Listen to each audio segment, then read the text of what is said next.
Happy Sunday, everybody. Hope you're doing well. Thank you for coming in and saying hi.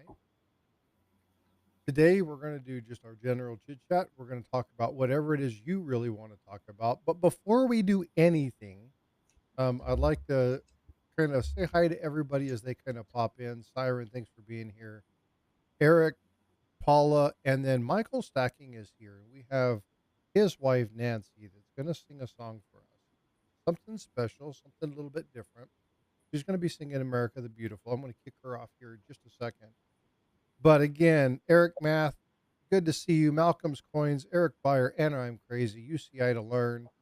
Katita Oso, thank you all for coming in. So, Nancy, how are you this morning? I'm just fine, thank you. Outstanding. Well, you were singing something the other day, and I was like, you know what?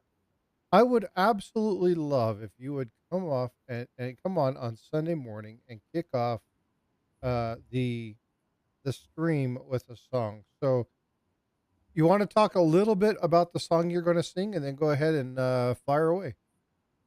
The song I'm going to sing is America the Beautiful. I can't, what was the woman's name?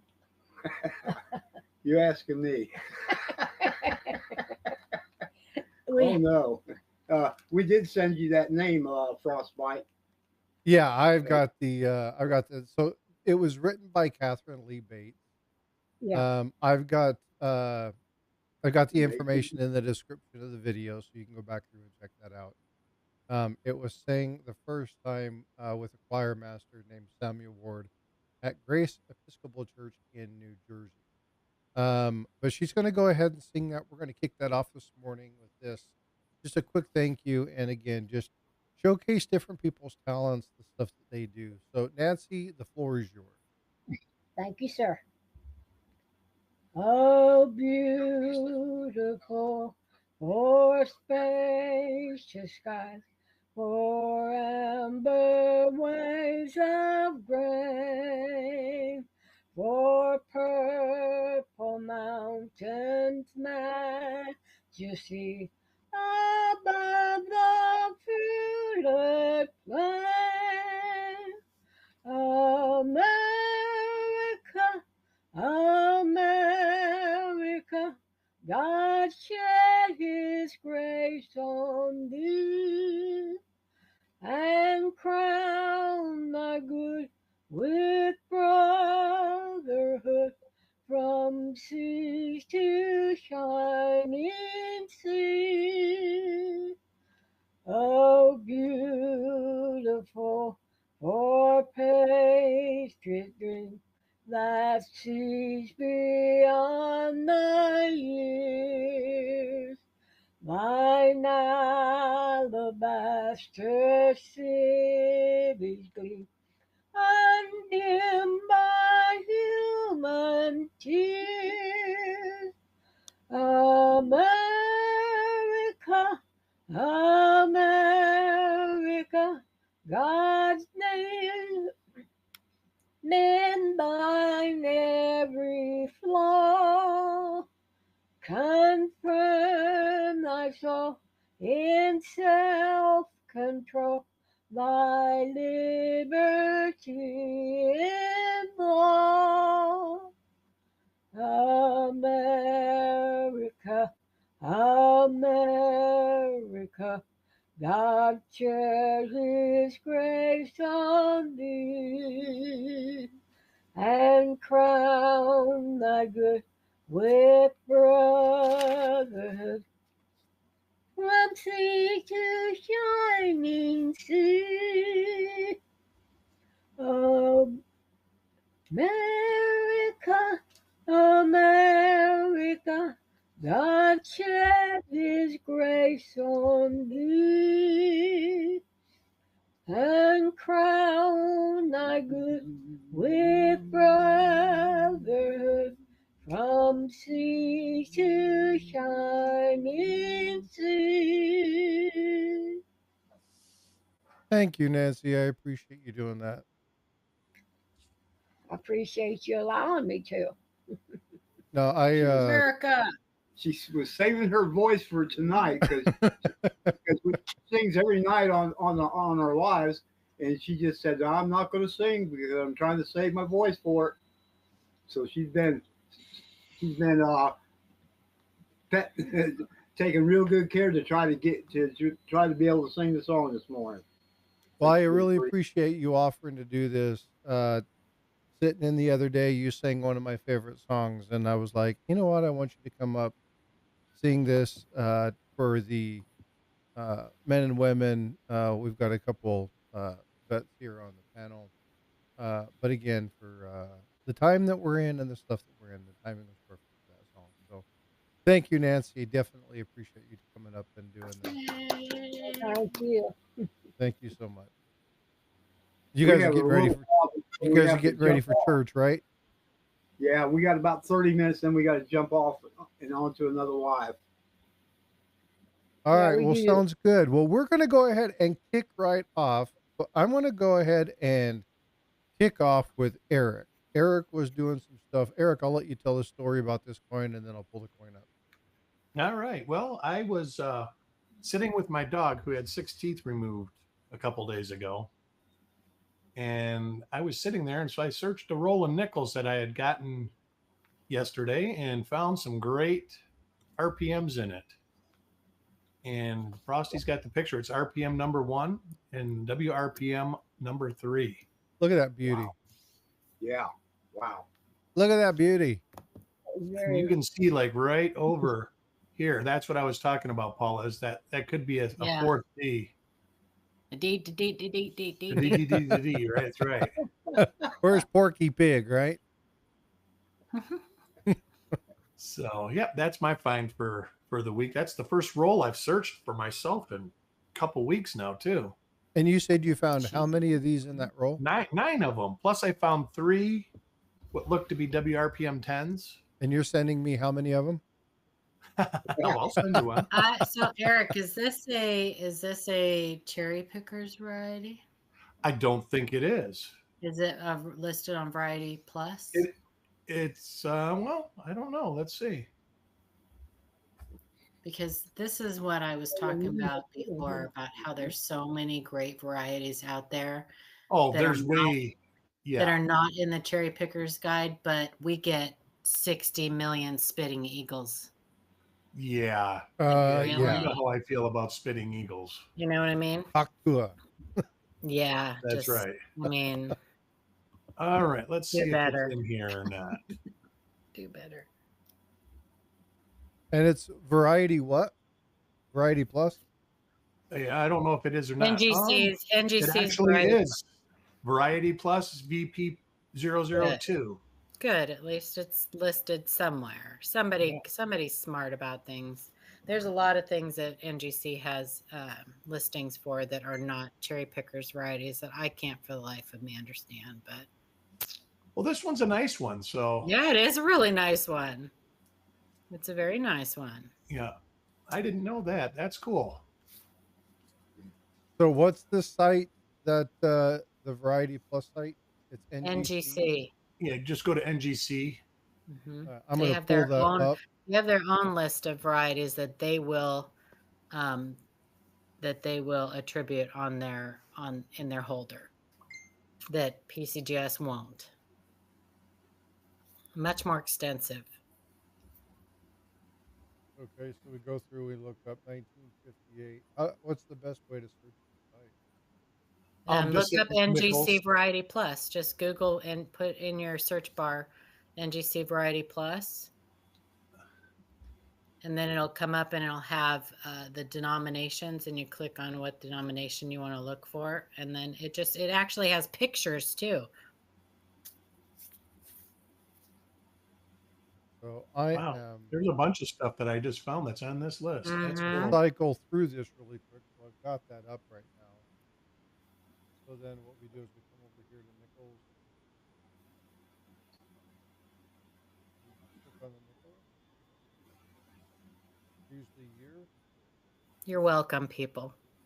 And then you just scroll through and look up the year. Is there a better You just have to scroll down. They don't have everything. You just scroll by down year. and go through the listings. Yeah, you could just scroll down and go through the listings. It's near the bottom of the page, though. Mm-hmm. a VP number 2? Yeah, looks pretty close to me.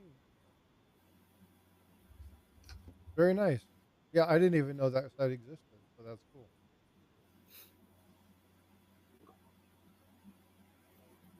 Yeah, so if you're wanting to send something in, if you find something and you're like, gosh, why isn't that, like, why doesn't PCGS list that, or why isn't that a cherry pickers variety?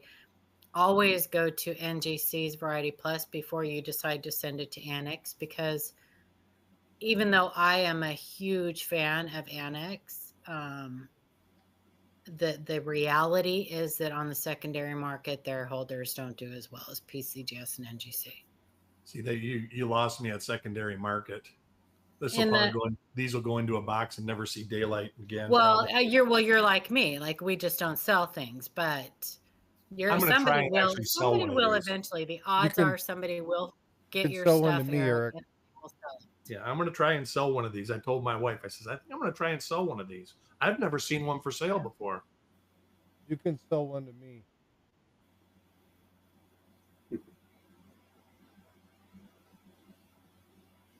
Oh, I'd like what's to. happening? Yeah. Oh, what doesn't happen? Nothing. I'm trying to do more than one thing at a time.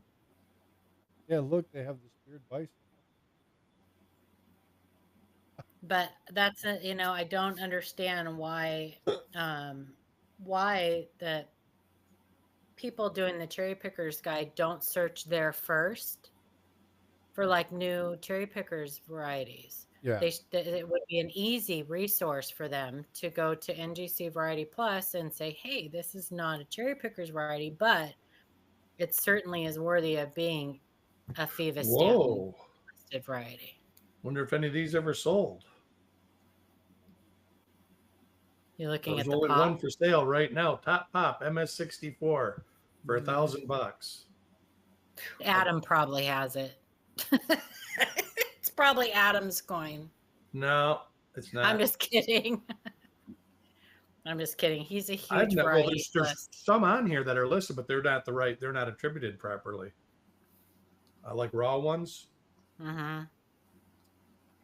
So yeah, I don't know. I'll have to do a completed sale thing and see if any ever sold. I might send them in to get them graded. A couple of them to get graded, because a couple of them are really nice. Have some steps and everything. And maybe that's why they don't, maybe they're more interested in like population, or, I don't know. Like, to me, if it's not out there, people aren't going to search for it. So how do you know what the interest factor is going to be if people don't know about something, Looks like one sold for $150. Good morning, Malcolm. That's a pretty good price for something like that. Hey, Joe, you're gonna have $45 into it to get it graded. Because it's $18 for the grading. Yeah, with NGC. Mm-hmm. And that's weird. That's another thing that I'm learning here is some of them have lower fees. Like if you get a 1943/2 FS 101, it's VP 001, they do it free of charge. They'll attribute it free of charge. Probably because they don't have to look anything up. It's obvious. It's obvious. So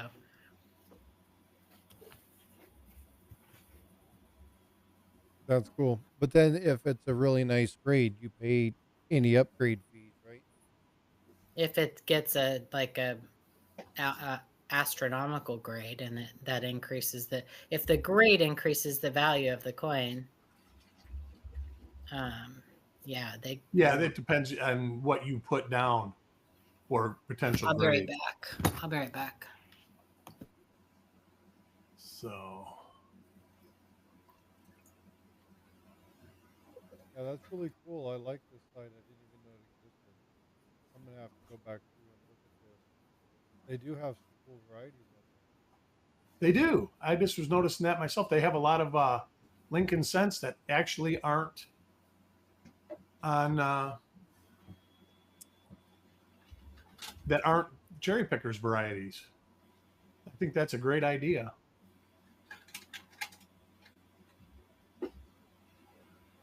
and they're broken out very nicely. So I'm going to go ahead and put this screen again real quick. You guys won't see this on your end, but it'll be for the YouTube folks. So when you click on the item, it breaks it down by year. So you can go very much like Copper Coins does. You can actually break this out and look at it by the specific. So that's pretty cool. I like that. Good morning, AZ. Morning, Jackalope.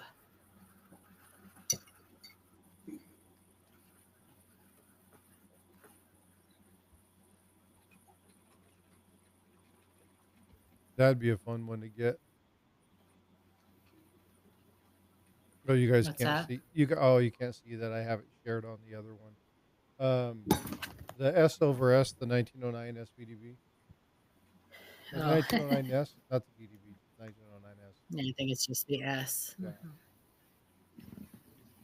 I had something interesting happen. What did you have happen, Miss Paula? So, and I am going to share it with you guys because it's important. So the other day, and I'll try and, even as much as I want to name drop, I won't, because it's probably nobody you guys know. This guy sells error coins, and anyway, well, he popped into one of the Facebook groups, and let me pull up the pictures before I start talking, because I really want to show you guys something. All right. So anyway, he popped into one of the Facebook groups, and he had a picture of a I coin know die. which one you're talking about. Yeah, a coin die. So let me. Oh yeah, expand. the three of us talked about this. We didn't actually talk about it live. Who did? No, this is just on the last couple days. I saw her reply. Paula, you and I talked about this. Probably when we were having our general chat. Oh. So I'm sharing the picture.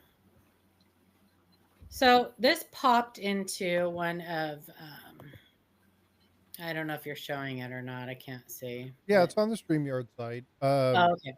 You'll have to zoom in a little bit because it's very small. Okay. There you go. Ooh, that popped into one of the Facebook groups.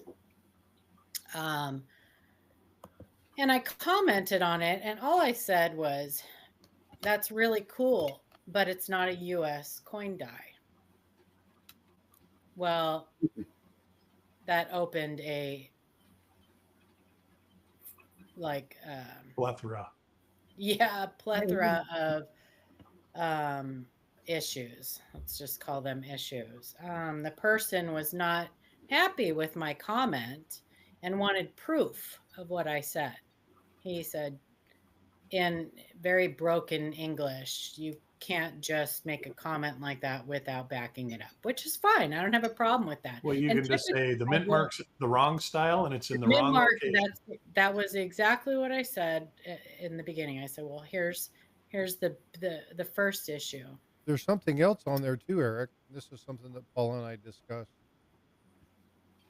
I said the mint mark is completely wrong. Completely wrong. For an SVDB, it's just completely wrong. Wrong style, everything. So he didn't like that either. So I've got a couple other pictures. Hang on. So what I want to ask the chat while she's talking about this, I want you guys to think about what a die is. And I want the style of the die. That's incorrect. Yeah, that's completely wrong die style. Right. Yeah, but that's besides the point. There's something that she showed just a second ago that won't exist on a die. You guys look at this. I'm not going to tell you what it is.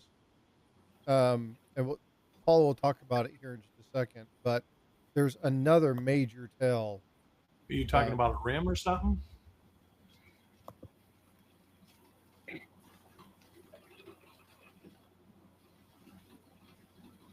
Yeah, it's hitting the rim too, right? Yeah. Yeah.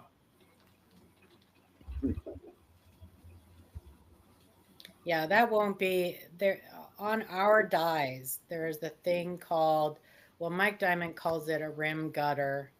It's just it's what helps to form the design rim on our coins. The inside of the Um, rim, so and people it's know. not like that. Right. It's Right. not like that.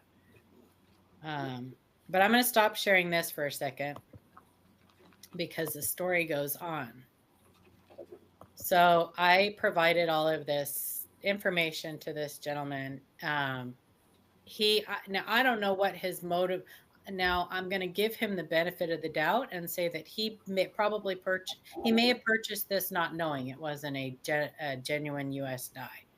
He may have spent way too much money buying this, thinking somebody sold it as a genuine U.S. die. There's the other part of it that he has nefarious intentions and wants to sell it as a Right. And that's genuine probably US where this was going. He was probably where thinking, this was going right, because the he got die is very cracked. defensive. So He got very defensive. Did not like. I provided evidence. I provided a photo of a photo from PCGS's own website. They actually used. Hang on, I'm trying to get it here. Okay, so I pulled this picture up. One sec. And I said, let me share it. I said, I'm sorry, you guys, my computer is, it's not No even my worries. computer, it's my tablet. It's slow as snot here. You're all good. Okay. So you can share that. So I pulled this up and I said in the comments, look familiar? Now, if you look really super close, this picture that PCGS uses on their website is from that same die. But they have it listed as an altered coin. So Thomas yeah, it's Delory not said, altered. no, it's a die struck counterfeit. Right. Everything about it's fake. So Thomas Delory said, do you know where that site came from, and can you tell them to change it from altered to die struck counterfeit? Well, it's on PCGS's own website. I don't And know they won't anybody. do nothing. You can email them, Yeah. and they will do absolutely nothing. They probably won't do anything. So, but it shows on there, if you look up counterfeit 1909S Lincoln sent, this will be one of the photos that they show. They have a couple other photos of like added mint marks and things like that, but it's from that exact die. Or maybe another one, another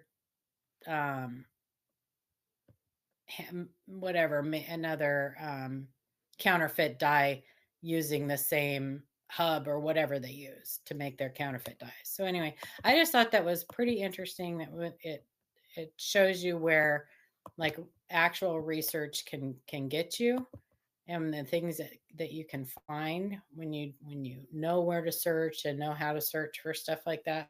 But it was pretty interesting. Yeah, this fellow was not happy with me. He blocked me. He blocked Sean too. Sean, he got kicked out of a few groups because of this. He blocked a few other people who just liked my comment. And that tells, well, that means I think I liked your comment. So you're probably blocked too. Yeah. He should be kicked out of all the. That means he's probably trying to sell something. Yeah, he has a huge eBay store. He used to have a brick and mortar that closed down. He sells nothing but error coins. And if you find someone who's selling an error coin with a 2x2 that looks like a second grader wrote all over it, and everything says rare on the 2x2, and it's got 50 million different descriptions with 10 different colors of looks like crayon, that's him. That's him. I can actually pull up a picture I I'll literally put a own picture 10 up. error coins, and I literally bought them because of the flips they were in. That was so funny last night. That was funny. I know, because I'm the same way. Like, I'll see something if it's got somebody I recognize, as like one of the older gentlemen, or Yeah. yeah. Ken and I were talking about the signature series PCI slabs, and I think Chuck has one in there. Yeah, Of I those. got one from Chuck. I've got one from Mhm. JT Stanton, and I got one from Brian Rains. Yeah, So I wanted one I want to from. address I the saw one at question. a. Larry Okay, Downing, going back to that. Sorry, I don't mean to cut you off, but I want to get this before it disappears from my it's brain. okay. Says Lincoln's facing the correct way, but everything else is backwards. So when you're talking about a die, No, remember that yeah, a hub will look like a coin, but a die will be the inverse of that. So everything will appear backwards because when it strikes the coin, it has to push that into the metal. And so you're going to have the reverse image on the die than you will on the coin. So that when you look at the coin, you have the yeah. positive. So if you think of it like film, Everything is mirrored. yeah, if you think of it like film, it's the negative, right? So you're seeing the negative version, the negative aspect of that. So that's why everything in that Right. particular die appears to be backwards. Now, what PCGS did is they rotated that so you could see that, show the picture of the Oh die. no, that was an actual. That was an actual coin struck by that die. Yeah, That somebody was else not flipped the the die. die over No, to make up it. at the top, there were They. two pictures, right? Oh, the top one was the die used, and then the bottom one. Yeah, Was the somebody That's coin, flipped not it the right? over picture. though. But when you They look at all the PCGS only used the bottom picture. That top picture was my picture. The bottom picture was PCGS's picture. It just was put together. Luther put them together into one thing. yeah, but So when the they actual did one that that with looks the like the die, top, they flipped the image of the die. they flipped it. Right. Yeah, You're and so right. I want Yeah, they people to flipped it so it looks understand like. it's the same thing, but PCGS did something to make it easier for the standard user to view, and they flipped it. That shouldn't be that direction. That's something No, that that wasn't PCGS altered. PCGS's picture, Yeah, is what I'm saying. yeah, Anyway, Yeah, that was Paula's picture, or his yeah, picture flipped over. flipped. Yeah. gotcha. PCGS didn't. They only used the bottom picture. Oh, Yeah. they only use the coin. Okay, gotcha. I just wanted people to Yeah, they used understand that that the die actual it wouldn't look like dice. that. Yeah, no, I showed the actual die how it looked before that. I know we know that, but not everybody else in chat would understand. Gotcha. Gotcha. So, Yeah, so because this is that person's, this is how they sell their coins. I have a Unless few of those. so they do have a lot of slabbed coins also, and he's got some amazing error coins. He wouldn't know an error if it smacked him in the side of the face, but he buys them and then resells them. So yeah, he's gone back and forth with a lot of people. He's argued. He's been kicked out of several coin groups. But this is how he.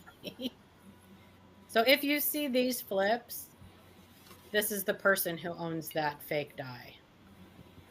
So we got people in chat wanting to know who the name is, what the channel user is.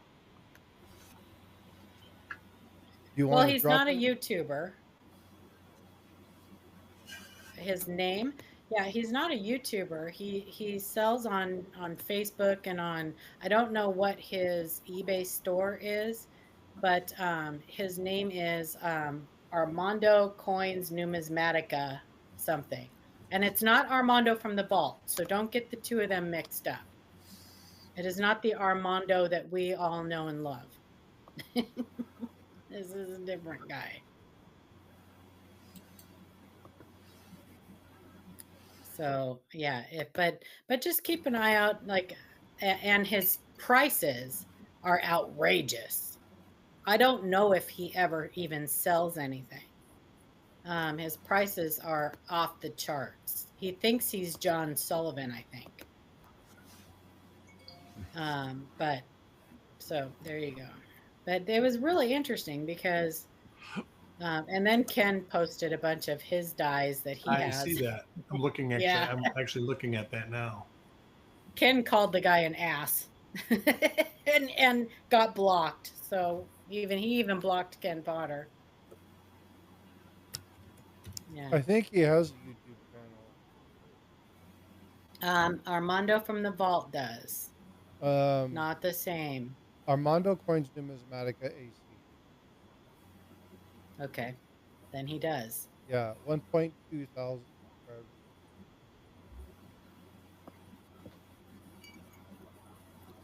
Yeah, so But he's probably got the following of the people that are like they want to hear that their coin is worth $10,000. Yeah, possibly. You know, and that's I don't blame people for wanting to find a $10,000 coin. I want to. No, it's the we all do. Yeah, and it's not impossible. it's not. It's just But not I can tell probable. you that I have It's just searched a not lot of probable. coins, and there is tons of coins that have eluded me Yes. in my search. And I'm literally talking an 83p double die reverse. I've literally searched bags and probably 1,000 bank wrapped rolls and never found one. But I No, know but people you- that have but searched you one do. roll and found 10. But the odds that you will find 5,000 coins worth $2 is really good. Oh, it's great. I can find a $2 coin every day So if I look. if you're smart, And that's the people, even the $50 hunters. yeah. So many people, they're just looking to get 40 and 90% silver out of it. And there's all sorts of $25 coins in that Mhm. box. Even Yep. more for the right coin. Yeah, but again, for them, it's volume. It's turning the money over. But even entertainment wise, I mean, you can still do it. Instead of it taking you 2 hours to go through a box, it takes you a whole day or 2 days to go through a box. Yeah. That's the difference. Well, and many of them, not all, are selling those rolls at a profit. So there's a business aspect to it too. Sure. Exactly. Yeah. They want to get through as many as possible so they can sell them. It's less entertainment. It is then flip through them really quickly, find one or two NIFCs, find a silver piece, throw a Yeah. $2 coin in, and make them think that their $50 was well spent. Oh, bye, Larry. Have a great day and have a great week next week. Michael But, Sackey, there's thank you. always They so much took more to off, look but for. thanks for coming in. Like the people getting the So pennies, much they're just more to looking look for wheat pennies in there. Good morning, Steve. You're probably not going to find anything valuable in the wheat pennies you find. I mean, you can though. I mean, there's a chance of Yeah. everything. I mean, there's a chance of you finding the big one. I mean, people find them. So Dirty Waters. Well, we had someone on our show that had a box of cents, circulated cents, that he had sitting under his bed for a couple years and hadn't searched them, and pulled them out one day and found a 69S double die. yep, it happens. And he sold it for $13,000. He's a cop in California and super nice guy. I think he put a down payment, or I think they went on vacation. I can't remember, but he had a nice little something from it. Well, I know that the 70S DDO number 1, when I was at the fun show, Larry Briggs had 6 fresh Wow. slabbed 70S DDO number 1s. And he said some guy opened a roll up and found 6 of them in a roll. Yeah, and that So then that just happened. He doubled the population. There you go. So they're still out there. I mean, but do you just spend your life savings and everything buying every 70S roll that you can find? Yeah. That you don't. I mean, that's not Right. responsible. The chances of you actually finding one is slim at best. Mhm. So Yeah, if you are if you're doing it because you think that you're going to get rich quick, You're then doing you it for the are wrong going reason. you're going to Yep. be disillusioned very quickly and probably should find a different hobby. Yeah, and it's going to be in 2 weeks. You're going to be not doing it anymore. Yeah, I mean, exactly. my neighbor, her son, he keeps all his 82 cents and he keeps all his quarters. So he doesn't just do 82D cents, but he looks through every one. And I told him, I says, hey, good. But just don't, if you were to say, all I do is look through 80, I buy all the 82D cents there that I can find and this and that, I would tell you you're doing the wrong thing. Yeah. But, he gets a bag of them over like 6 months and change, and then he looks at them. And he's all geeked because they found one in his area like a year and a half ago. They found the third one. So, but yeah, he collects quarters too. Looks for double dies on quarters. And folks, don't get us wrong. When we tell you that there's a very low likelihood of you finding one, it doesn't mean you don't have to look for them. That's right. If you've Just ever watched have a Dumb and good Dumber, expectation. so you're saying there's a Yeah, chance. that's right. Well, and that's my point. Go ahead and look for it, but just don't polarize yourself and just say, this is all I'm going to do because I'm going to get rich off of this. Yeah, Yeah, the I mean, likelihood nobody that's would not play gonna the happen. lottery if there Yeah, wasn't a do it for chance. relaxation. Do it. I mean, that's what got me into it. Is it's very relaxing to sit in a chair and look at coins through a magnifier. And you are going to find something. You're going to find something. I find something every time I look. Appreciate the small. That's right. The small finds. And Heck, I found at least 6 in cod we trusts yesterday. I mean, if you ever watch our show or Eric's show, I mean, there are many times where people find $50, $100 coins. Oh, that's a big deal, especially if that's it's what a I said yesterday. You know how many $5 and $10 coins they find in penny boxes? And you're paying a penny for it. So it's still 1,000%. That's no, a she huge got it, deal. Frostbyte. She heard it. She just, she's unaffected by it now. I think she missed it. And that's a huge deal. I don't think she heard it. What didn't I hear? I said yesterday I found 6 in cod we trusts. Oh, yay. Well, if you buy, you know what? If you buy 10 quarters, you'll find 10 of them. Yeah, that's right. Actually, I didn't find any because I didn't look at any quarters yesterday. If you have 10 women's quarters, you will find 10 in cod we trust. Yeah, fact. And that's a fact. Yeah, $10 coins are good finds. That's right. And they're not easy to get rid of, but you do sell them. There are Unless people it's on a $10 that buy them all the coin. time. And folks, there's no other hobby where you can turn around $300,000, $400,000, $500,000, $800,000 profits. Where you can just go buy a penny and then turn around and sell it for, 50, 60, 80, $100. So a lot of people are like, well, you got to get rich doing it. Well, if you do it frequently, you're going to make pretty decent money doing it. But you've got, unless you spend more than you actually find. well, like but some people. not if you do the bank thing, right? So if you have the opportunity to do stuff like that, and you go through 10 rolls of cents, you're talking about $5. You keep 8 or 10 of them, for instance. You replace those with other ones, you still get your $5 back because you buy the next 5 rolls or the 10 rolls or whatever it is. You still have those other coins. So if you do it and you don't hoard everything, then Like you me. can. I mean, you'll spend 20 cents to get 20, 30, 40 coins, then do it. But you have to really know what you're looking for. You're not going to find $1,000 coin every box. But if you find $10, $25 coins, man, You probably won't find that many, but you might find 2. yeah, I know. And I'm just saying. Double the price of the box. Oh, Plus, yeah. you get your money back for the box. Plus, you get your money back for the box. Plus, all that time relaxing. I mean, that to me, I just drift away and relax. it keeps my brain engaged, so I don't sit there and start stressing out over stuff that doesn't need to be stressed out on. So It's just fun. it is fun, and that's it. It fun, relaxing.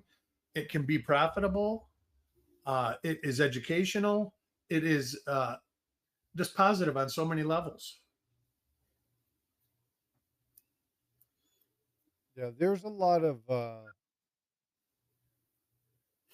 Eric, there's a lot of make good at stuff least there. 25 cents an hour. Yeah, but again, it's but when you find the thing, you find the one thing. It's fun, right? It's cool to be look at it and go, oh wow, hey, check it out. I'm sure Eric's reaction yesterday when he found um that amazing. I mean, because again, that's a pretty amazing find. It is. It's a great You know, find. you look at it, it's like, wow, that's cool. Are you going to find ones like that every time? No.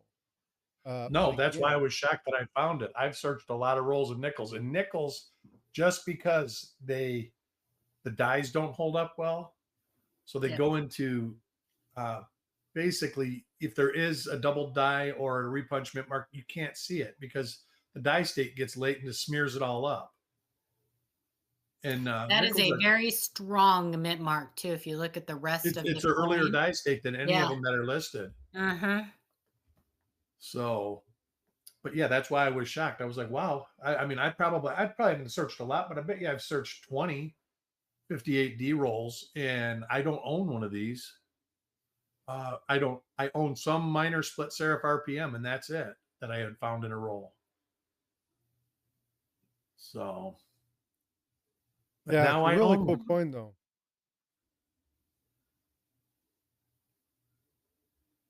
Anyway, go ahead. Sorry, I didn't mean Malcolm says you can barely hear you. I can hear you good, but maybe it's on the YouTube side they can't hear you. let me see. Hold on. You sound great on the StreamYard side, but Yeah, I don't are know you why I guys don't are the rest sound of you guys good. hearing? I got good signal and stuff. I'm not sure what was coming through. Let me check something. Hold on just a minute.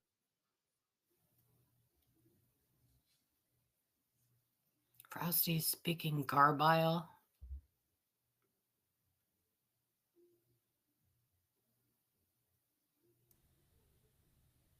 Sound is going in and out, Dan said.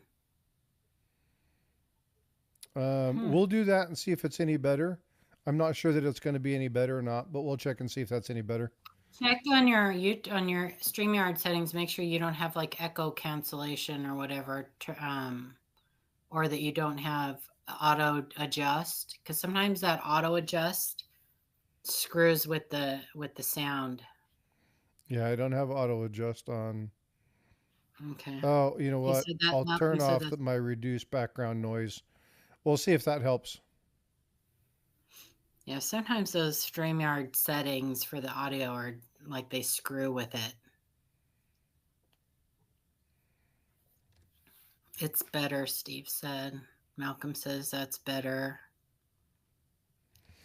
Well, the problem is, Silverman, I don't have a noise gate on. There was something in StreamYard. Now, I was talking to Eric this morning. What I did have happen was I had my system do an update and everything went back to like my last backup. So all of my microphone settings, computer settings, all of my personal templates and stuff that I use for other things outside of this, everything was reset. So I'm going to have to play with the audio again and get that back to where it was. If that's better, then I think it was probably because my sound is going through Streamlabs today. So, or StreamYard today. Yeah. I love StreamYard, but there are some things that you have to play with for sure, especially when you use it on top of something else.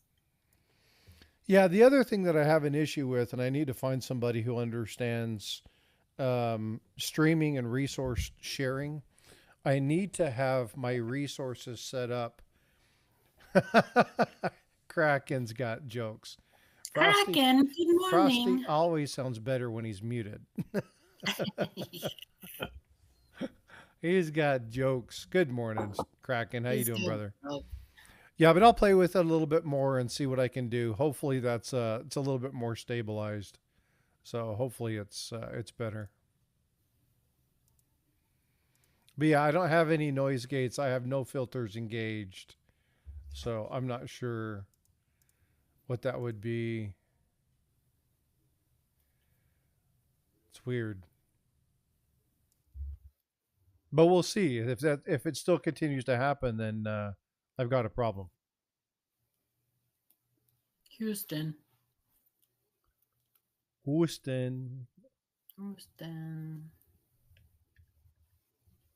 have to cut out early. Blah, blah, blah. Oh, definitely watch that jazz band, Steve. Oh, very cool. Yeah, my daughter likes to play in jazz band, so My daughter played in jazz band too. She clarinet and sax. I played in jazz band. So It's hold one on, time. John. Boy, was that old. That's a long time ago. That was a long time ago. What is that? When I played in jazz band. That was back when woodwinds were actually wood. No, I played woodwinds and they were but I played a lot of stuff. Oh, I'm just And giving boy, you. by the time I got out of high school, I never touched an instrument again because I spent so much time playing. When they had to go pull a stick off the tree and carve their own reeds. That's right. So John sent me a photo, but I have no idea what it is you're trying to accomplish there. John, you're gonna have to put something in chat. Let me know what it is you're trying to look at. Let me see it. It doesn't make any sense. Share it. Oops, wrong one. Here, you want me to stop that one? No, don't need to. You just put it over the top. You can't see anything. It doesn't say. It says what? Yeah, I don't. Oh, I can't. It looks like Somebody put it in looks acid like and maybe believed it the plating was removed off of that coin. Yeah. It's probably somebody did that electrolysis piece where you take zinc oxide and you heat it up and you put it in the zinc oxide and it turns a penny silver. Now, there are unplated scent errors. So what we need to see is we need you to take it out of that flip and get in there really close because it looks like there may be some mint luster. So that's the first thing I look for in a authentic, unplated zinc scent error. Okay. But the second thing I would look for would be plating blisters. Any evidence of plating blisters anywhere on the coin, or any evidence of plating split. Because we know if that's there, then the coin at one time was plated. The odds are that it was somebody removed the plating. Bye, Silverman. Sent the wrong pick, but the second pick was of the silver penny. So it's not silver. If you weigh it, it probably weighs. Now, what year is it? That's what I want to know. The other one is something totally different. I'll pull that one up. That looks. You need weight. This one looks like ejection doubling. I'll bring that up.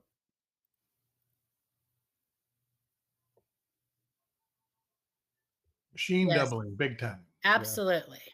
Or ejection doubling, as I like to call it. Mechanical doubling of some sort. Mechanical doubling, strike doubling, machine doubling, ejection doubling. Yeah, potato. Same. Unless you ask Chuck. Well, and he was always ejection double. He actually found a coin that has ejection, what he says is ejection doubling on it. And it is different. Ejection doubling. So I don't know. But it's not.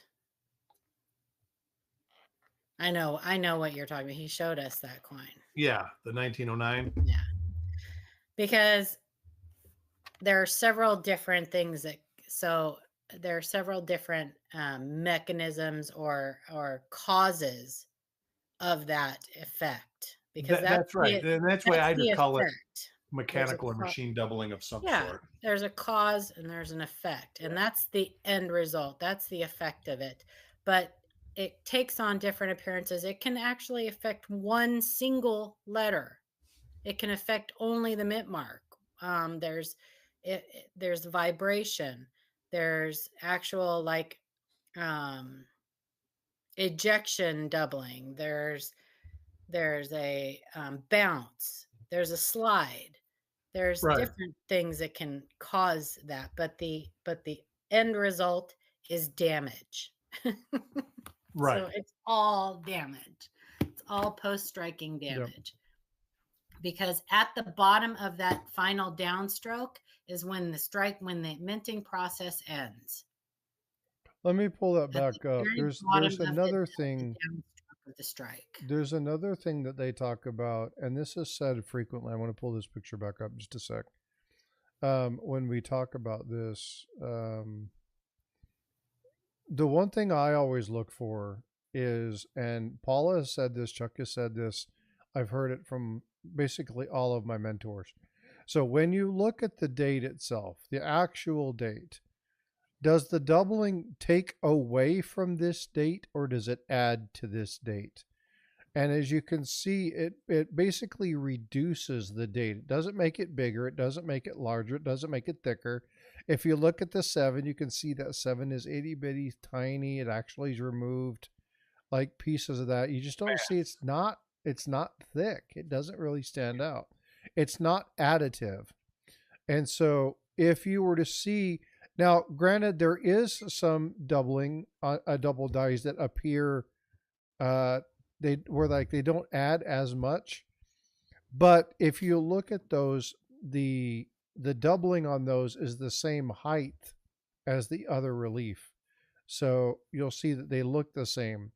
These are shelf-like appearances, but they actually take away from the device. And so if they're not additive, that's a problem. It comes back in on itself too. Say again? It comes back in on itself. Yeah. It comes back in on itself. So like if you took a marker and filled in that step area, it would be completely normal then. It would look completely normal if you did an overlay of that on top of another 1970 and you filled in those areas where that step is, it would fit. It would be completely normal. Yeah. So again, if it's additive, then you most likely have a double die. But if it takes away from the actual device, that's the way I always look at this. Mm-hmm. So, and that's something Paula and Chuck taught me a while ago. He sent another one. I have no idea what this is. Oh, okay. Here. He sent a better image of that one.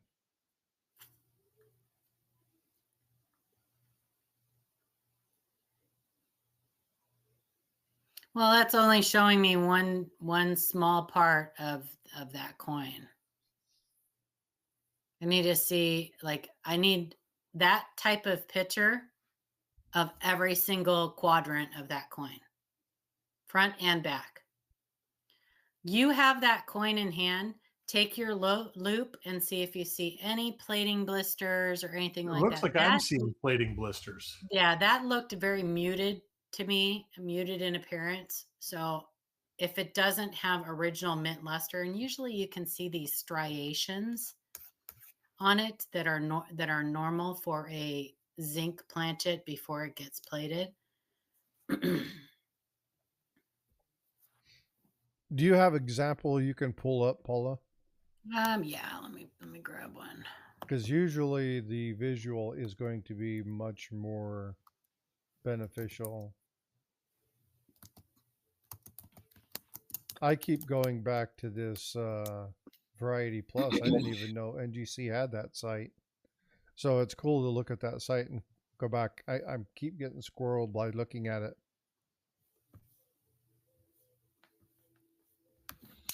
So let's pull this up. This is from Kaneka. Koneka. Kaneka.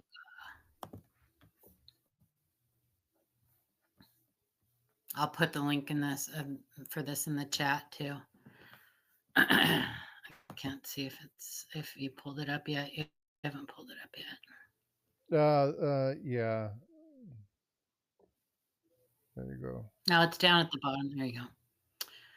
So this, if you scroll, I'll put the link in chat, and it talks about all the different diagnostics for genuine unplated. These are all coins that have been removed from, have been stripped. And then it also has a true one. This 84 is a true unplated zinc cent. It talks about it has a nice sheen, it's underweight, and it shows dye flow lines. So that's a great point, John. What's the weight on this cent? Yeah, a lot of times you're not going to know though. So weight is the last, weight is not real reliable. They do talk about it, but I never use weight because there's a normal weight tolerance anyway for copper plated zinc cents, and that's like 0.1 grams. So I don't use weight because that's, if you see, like 2.43 grams is what he's using as an example of a genuine unplated, but 2.43 grams would also be normal and within tolerance of a plated. So that's not real reliable. Here's pictures of, on the left-hand side of the striations that I was talking about. That's a genuine, unplated zinc cent. And then these are all, the other two are all, the middle and the right are altered. But I will put that, I'll put this link in the chat because there's other diagnostics too, and you can read about it. Let's see. Sorry, I got a frog in my throat. There you go. And you know how deep he is? He's knee deep. Knee deep. Knee deep. Sorry. Here's the next one he sent.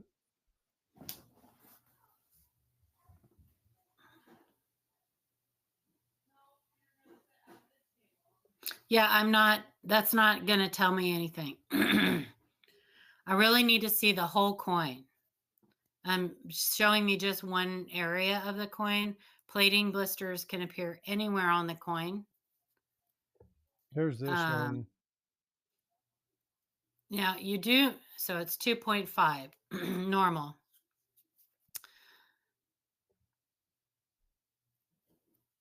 You have the coin in hand. Look for, you know what plating blisters look for. Look for any sign of plating blisters on the coin. The weight is completely normal. See a nice thumbprint here. Yeah, I can't. That's not telling me anything. So would these be plating blisters? Not necessarily. No.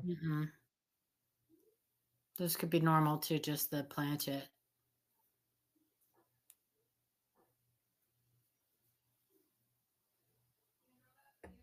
Interesting. Yeah. Yeah. Well, anytime you find something like that, first thing you do want to weigh it, right? Because you're looking at it, you're seeing it's silver in color. You want to make sure that it's not struck on like a dime planchet. You know, there's other diagnostics for that too. Well, that would be 2.2 grams. Yes, it would be 2.2. The design would not be struck up well. You'd probably have some missing elements around the perimeter. because it's a smaller planchet, so it has a lot more. It has to spread out more in the striking chamber. It may not even be completely. There may not be a rim. There's probably not going to be a complete design rim.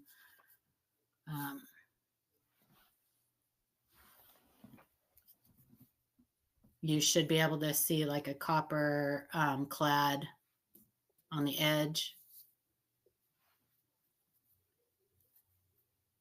unless it's silver. And that happens too. That has happened. Not odds of it happening today.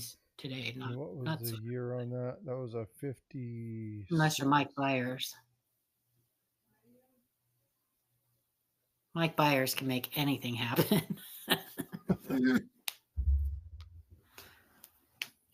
What was the date on it? Trying to pull that back up.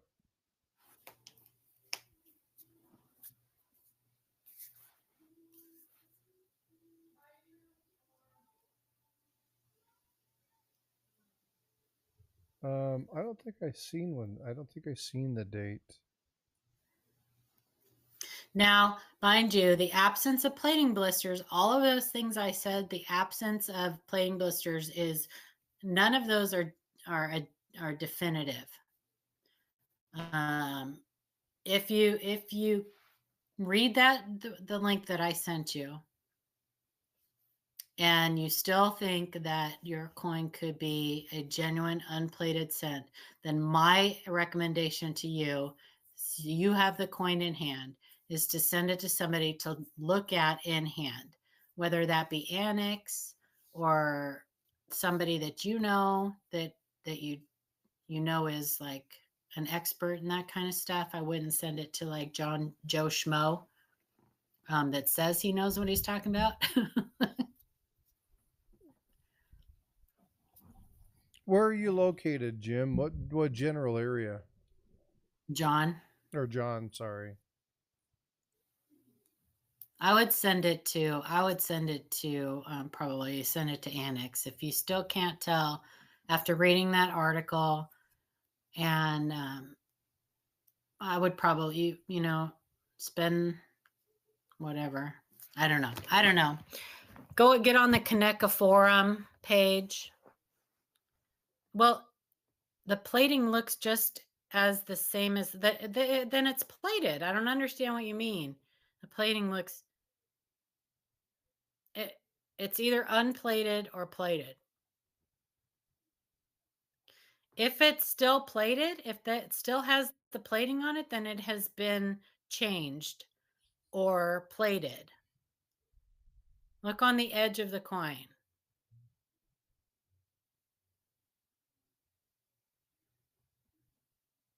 I don't understand. I think that might just be a improper use of term.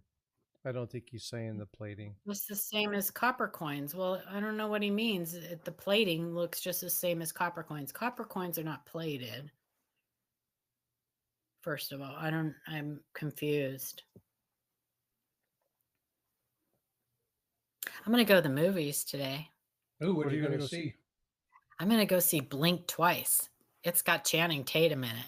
You only have to see it once unless you think it's a really I good know, movie. and I probably won't blink at all. It's got Channing Tatum in it. Nice. Who's Channing Tatum? Magic Mike, man. I don't know. That's right. Sorry. Well, that's okay.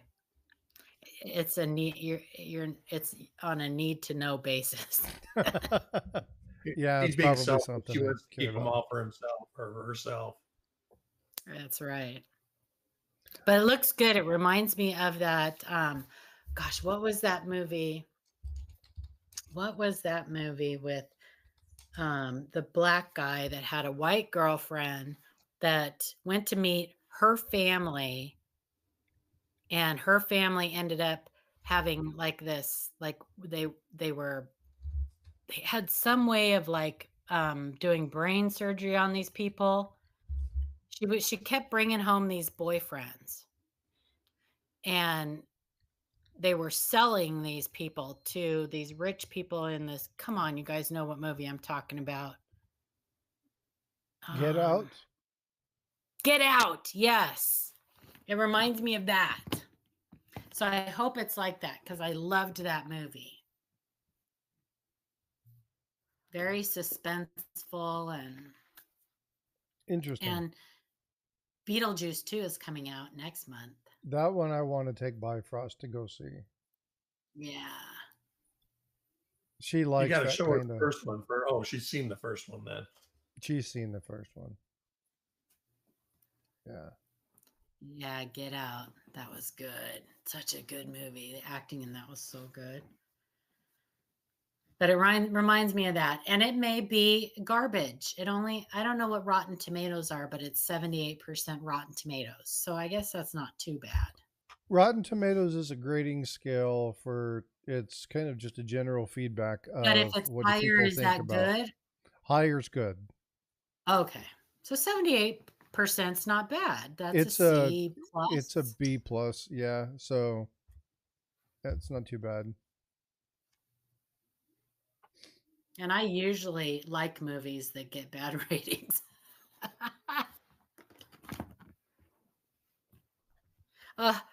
I do not use, I hope that it's my Livecoin Q&A channel because I don't use my channel at all anymore. I haven't used it in probably 3 years.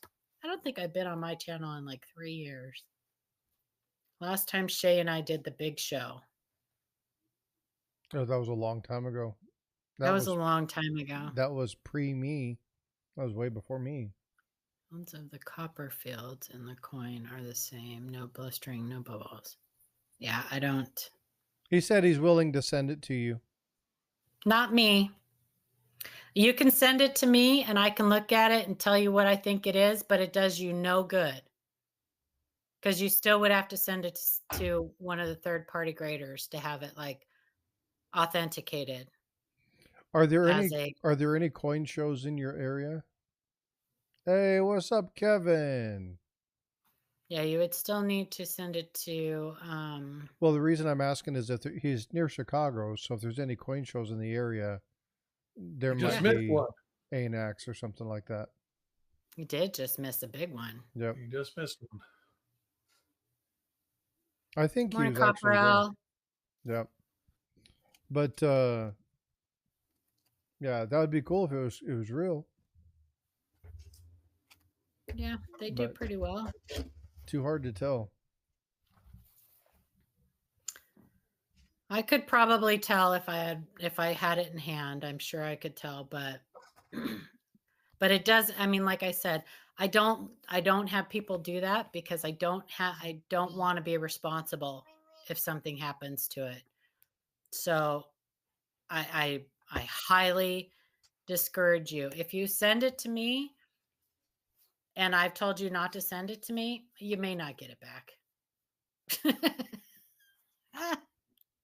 Because I have so much stuff on my desk, it's very likely it would get lost in there somewhere. So yeah, take it to a coin show near you that Koneka is going to be at, or you can also look at look on the Koneka website and look and see if your state has a state rep and contact them. That's something a lot of people don't take advantage of, but I would encourage you to be a member of Koneka first.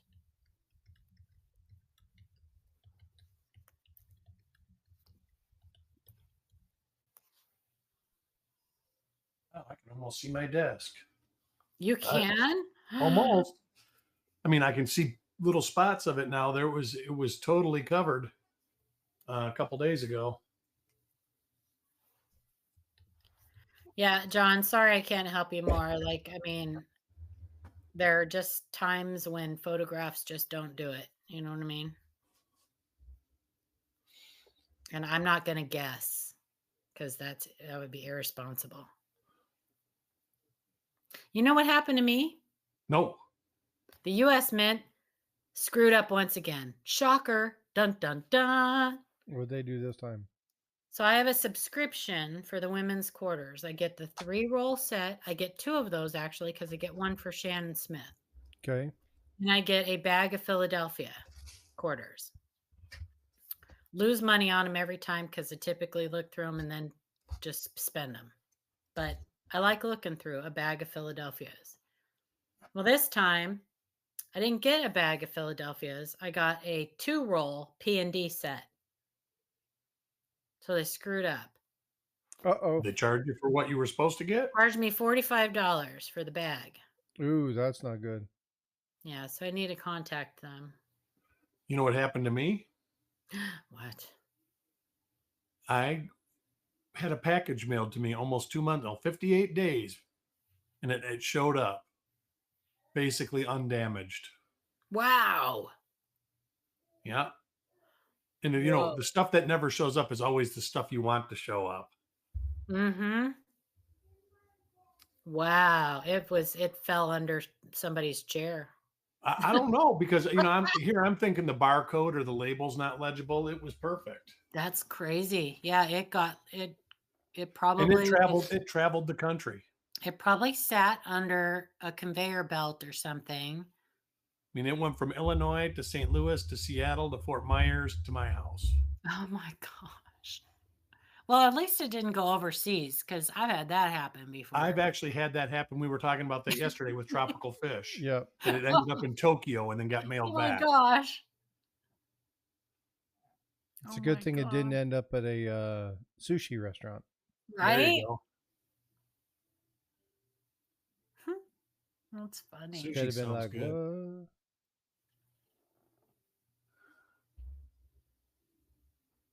Cool stuff. Yeah, John Shank. Sorry, like I said, if you could get really good pictures of the whole coin, front and back, that I could actually like zoom in on, I could probably tell you real quick what but they have to be super clear. Yeah, and unfortunately, it's really hard to do anything from photos. I'm always amazed when I watch live coin and go, how do you guys tell? Now you guys have a breadth of experience that I don't have, but to look at it and see what's going on and be able to choose and figure out what's up. So I know sometimes you guys can't, because you just can't get enough good information. But you guys do an amazing sometimes job you with got to that. have a coin in your hand. Yep. Sometimes look. that's the only way to know. But we've looked at so many coins and so many different types of damage and different errors, and that we know what to look for and what we're looking at. But there are times, and you guys know it, that we just go, I'm not 100% sure. So I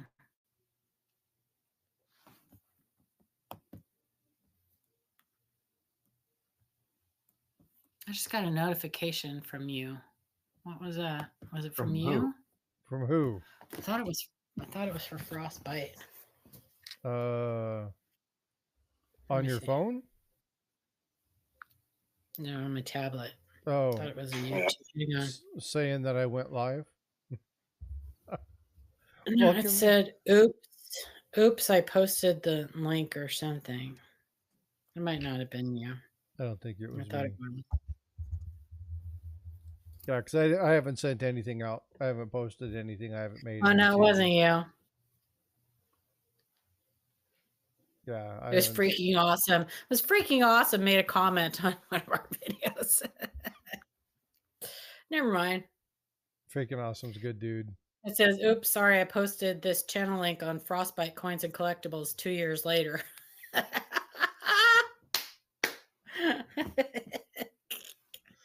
He's slacking. He's slacking. He's a good dude, man. He's always posting and sharing stuff. That's funny.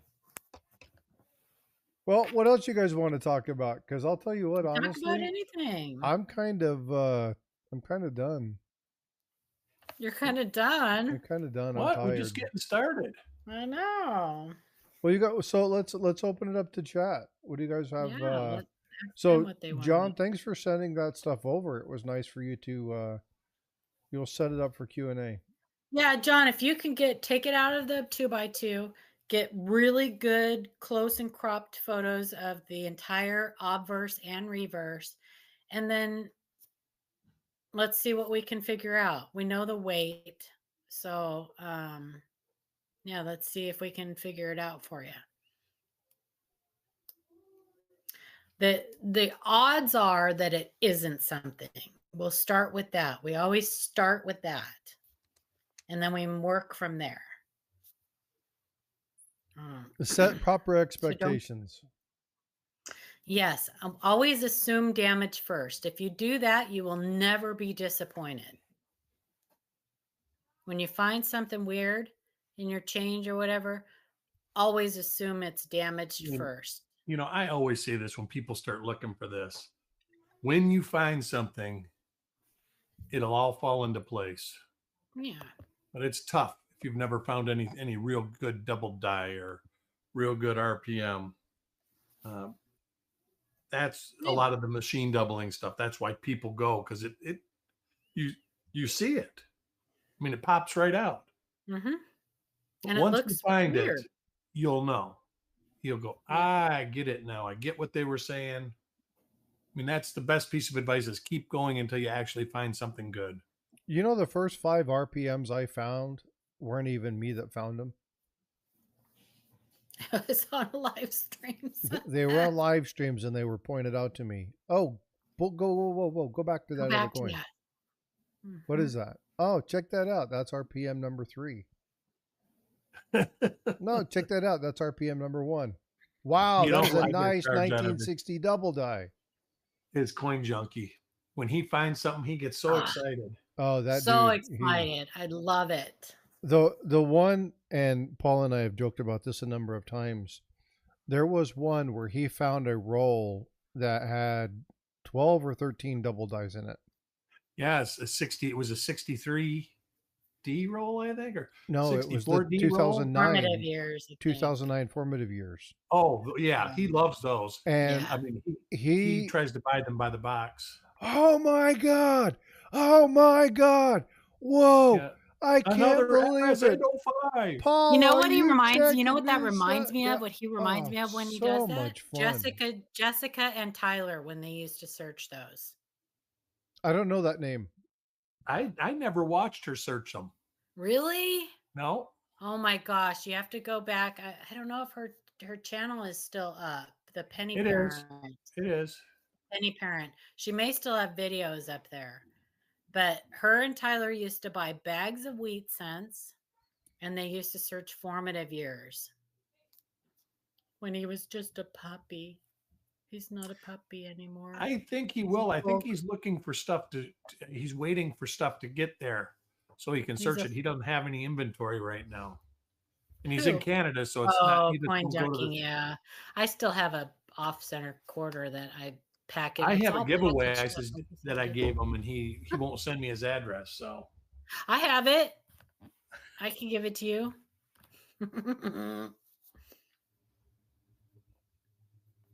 Yeah, he's a hoot. That is for certain. Yeah, I always get a charge out of him. Whenever I talk about people enjoying the hobby, and Paul, I mentioned this yesterday when we were talking about subscriber count and people looking at somebody who has 200,000-300,000 subscribers and thinking that equates to knowledge. It doesn't. Not at all. It just means that they were popular. But yeah. I look at somebody like Coin Junkie and go, look, this guy does research, asks questions, constantly searching, constantly saying, hey, what is this? What does this mean? What does this look like? When there are people in his stream that are more knowledgeable, whether it be Eric or Chuck or Paula or whatever, it's like, no, that's this. Oh, okay. So look at it, repeat it, look at it, repeat it, look at it, repeat it, look at it, repeat it. Those people are going to cement that knowledge. Those are the people that you want to. If you have a question about the formative years, Coin Junkie would be a pretty good person to ask. He loves them and he studied them. And it's not just a look over them. He studied them. Tons and tons and tons of questions. So I like looking at people who are energetic and fun and passionate, but not to the level of reaction, like you see Yeah. those react videos, not that kind of, oh my God, wow, oh. Yeah. No, So more here's of, yeah, I want to see more people that are like, oh my God. Okay, so tell me exactly what this is. What right. you How know, can I find it? What is yeah, it? and that Yeah. is again, that those are the channels you really want to follow. Because you learn with them, right? And that Coin Junkie's just, I like watching him. I really do. I get in there and I just laugh. Sometimes I'm just like, oh man, dude, you're too much for me.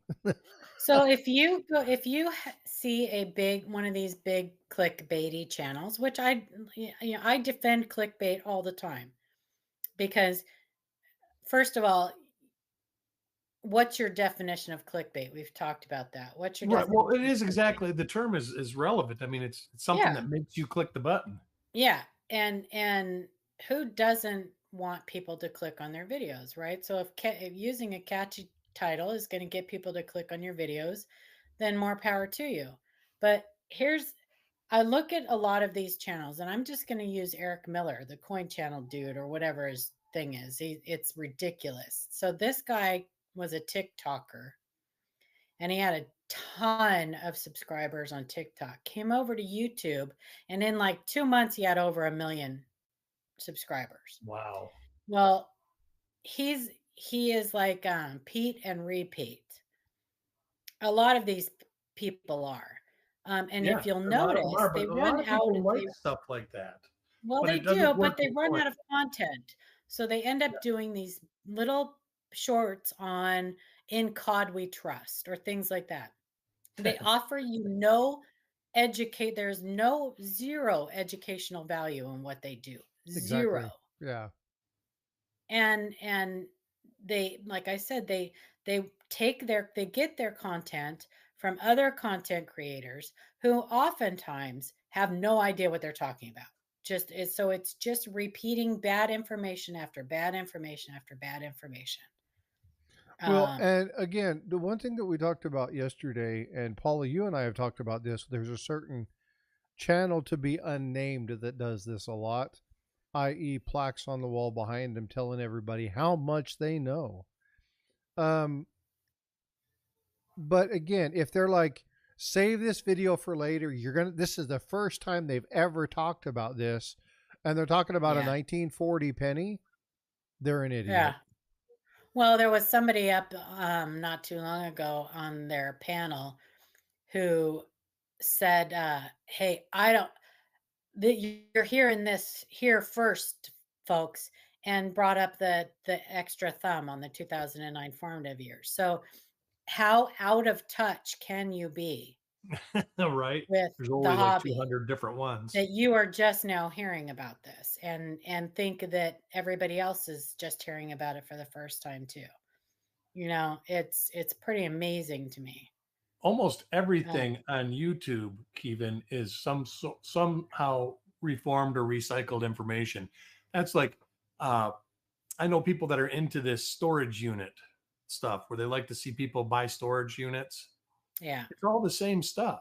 Mm-hmm. Always over and over again, but the people love it. I mean, it's what they love. Well, I watch Pimple Popper. Coins, how many different ways can you pop a pimple? That's right. That's right. There's a lot of people that love that stuff. It's like, holy moly, I have never seen a pimple that big before. It's like a car, a 5-gallon bucket. But when it comes to our hobby, when it comes to numismatics, you really want to search out correct information and search out. That's right. You want to be picky. Are you watching there? So you can, there's obviously people who have coin channels that are super entertaining and fun to watch. Right. And you're just watching it for the entertainment value. That's it. Silver Seeker. I love the guy. He's a dear friend of mine. Not so educational. He knows a lot. He's not into coins really. But he does do educational stuff on silver and coin shops and how to buy and how to be responsible and things like that. So There is that. But when you're watching his live streams, come on. You're watching because he's super entertaining. Yeah, But and if you're good at that, that's good. But again, entertainment doesn't necessarily return. Now, I like Seeker, so don't get me wrong. Seeker is very good at what he does. But if you have to listen to content, if they just talk about the same thing over and over, then they never actually tell you what's happening with something. Yeah. And again, we talk about these AI. This 1,957 penny made from the Denver Mint mark. You should be Yeah. like, what the hell? Yeah, sure. Okay. All the words. Or yeah. Or when you hear, and you have to sometimes you have to discern audio editing for AI, because AI it's getting more advanced when it comes to speech, voice recognition, and stuff like that. But I miss Beanie. There's a tonality to it. There's a rhythm to it. I will sometimes say, like, I'll have pauses, like long pauses between. But if you hear this, make sure you know that there is a difference. Nobody speaks that way. Well, and the odds are, odds are somebody using that is probably not from the United States of America. Well, even if they're from the U.S., they don't know the item that they're talking about. Yeah. Yeah. Yeah. And if you're taking time, your precious time out of your day to watch a video and support someone by watching their video, make it somebody who has taken time out of their day to at least use their own voice and do their own research.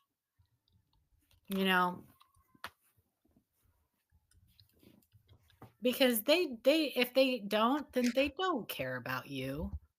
That's right. No, and there again, there are too many good channels out there. There really are.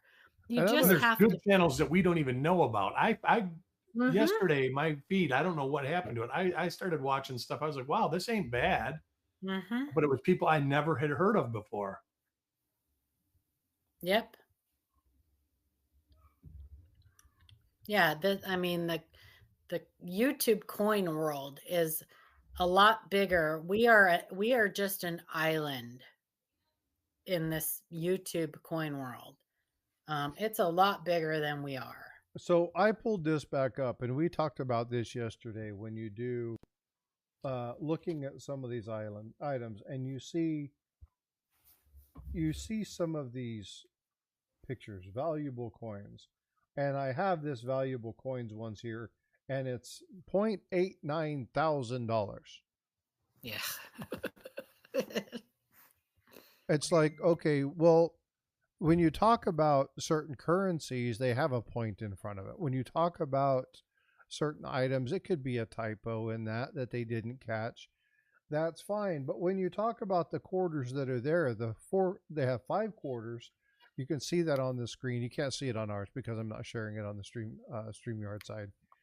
They have 5 quarters that are there, but of those 5 quarters, 2 of them are proof. The quarters that they show you in the video are pocket change. You're not going to be finding a proof 68 plus quarter in your pocket change, right? You're not going to find an MS69 or MS68 1926S cent in your pocket change. You're not going to be finding a 1955 double die MS68 red in your pocket change. Right. And so you really have to be, think about what the hell they're saying. The problem is that they do really nice thumbnails. Like these people right here, they got 207,000 views. They got 21,000 subscribers. And people walk away from this going, I've got to start looking at quarters. But they all regurgitate the same stuff. Well, Every yeah, single one of them. yeah. You know, they all just recruit. And if you watch those and don't come away knowing something that you didn't know before, then maybe it was worth your time. But most of the time, you're just going to hear the same stuff in somebody else's voice.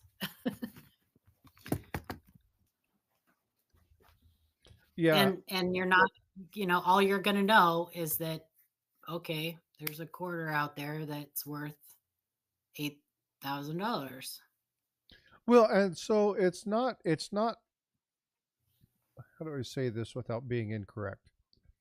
It's misinformation in the fact that they only give you enough to mislead you into watching the rest of the information. Like they don't give you anything of value. Mm-hmm. But they also don't. I'm trying to figure out How many no S proof coin videos are out there that don't even tell you that the coin's that it's on a proof coin? Oh, well, not. I mean, 1966, no mint mark, Lincoln cent worth $50,000. Very rare. And it's like, and when you hear it, it's like, this no L mint mark, this no D mint mark made from Denver Mint. The penny is so rare. This just found. Notice the D missing on this thing. 1966. It's like, what are you telling me?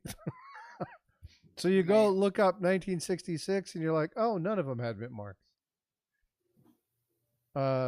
So again, it's just one of those. Now, we were talking about business strikes, right? The business strikes that actually are missing a mint mark. There's one. The 1982 no 82. P. Huh? 82. 82. Yeah, that's the only one. It's the only business strike. And so, well, unless you look at the cherry pickers guide, and then there's a bunch of quarters. Did you know that? no. Yeah. They're all grease-filled dies. And they actually put those in the cherry pickers guide. No, has anybody stepped up to edit the next version, or is it just going to kind of go with what they have? I don't know. It's probably going to go with the same stuff. Who edited this year? I'm not sure.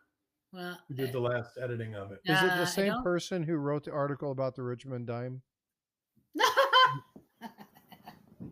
I'm surprised that wasn't in it. I'm just asking, you know. It's very disappointing. It really is very disappointing. I think that there was a rush to get it out because it had sat on the shelf for so long. The volume 2 in particular. Volume 3, there was just a rush to get one out, period. But volume 2 was put on the back burner for so long, and they were getting so much, complaints from collectors. When's it coming out? When's it coming out? When's it coming out? That they threw it together and put it out. I do think it's awesome they did a reprint.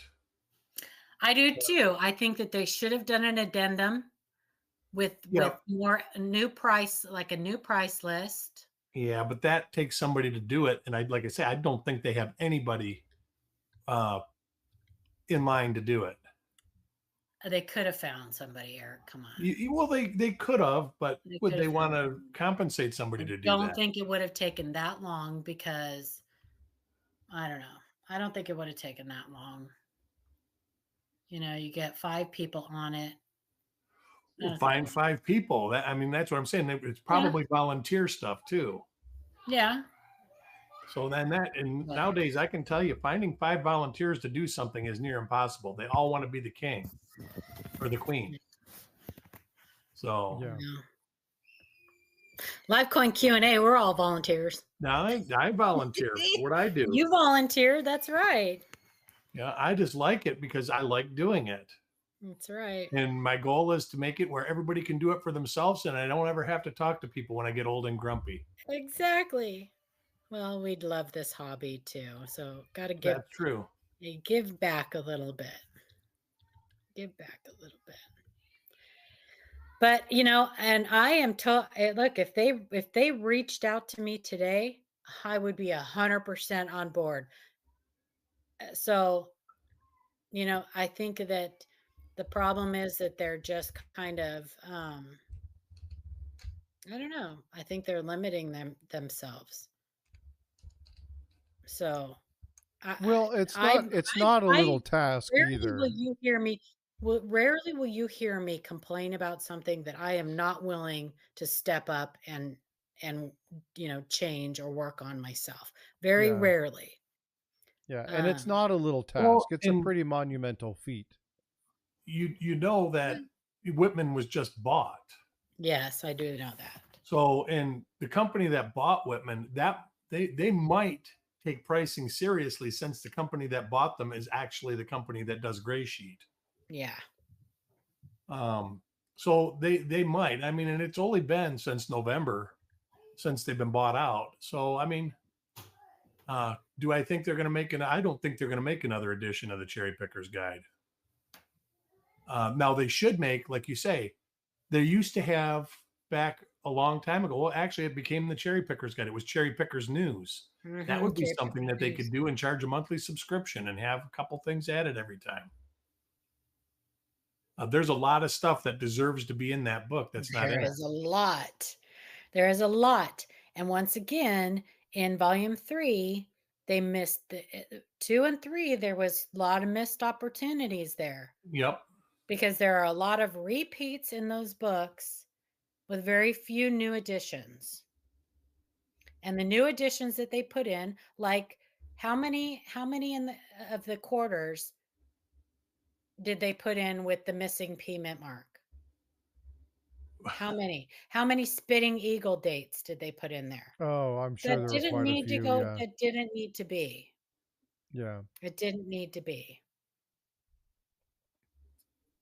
I haven't even opened the box up. I bought them.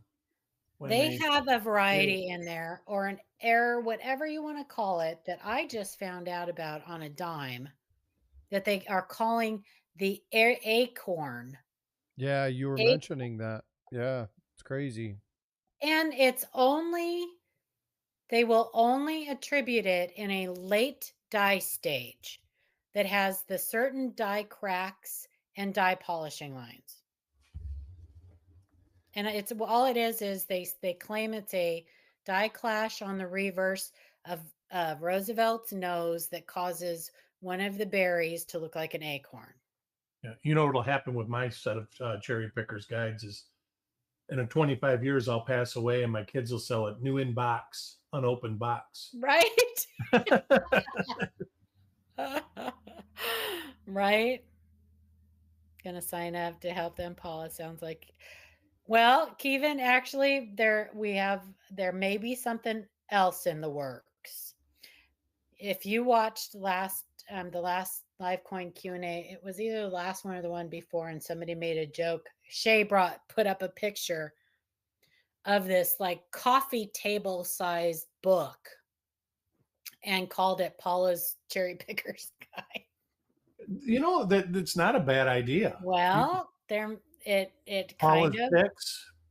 Yeah, you know, there may be something coming out there may be something in the works. Just keep an eye out.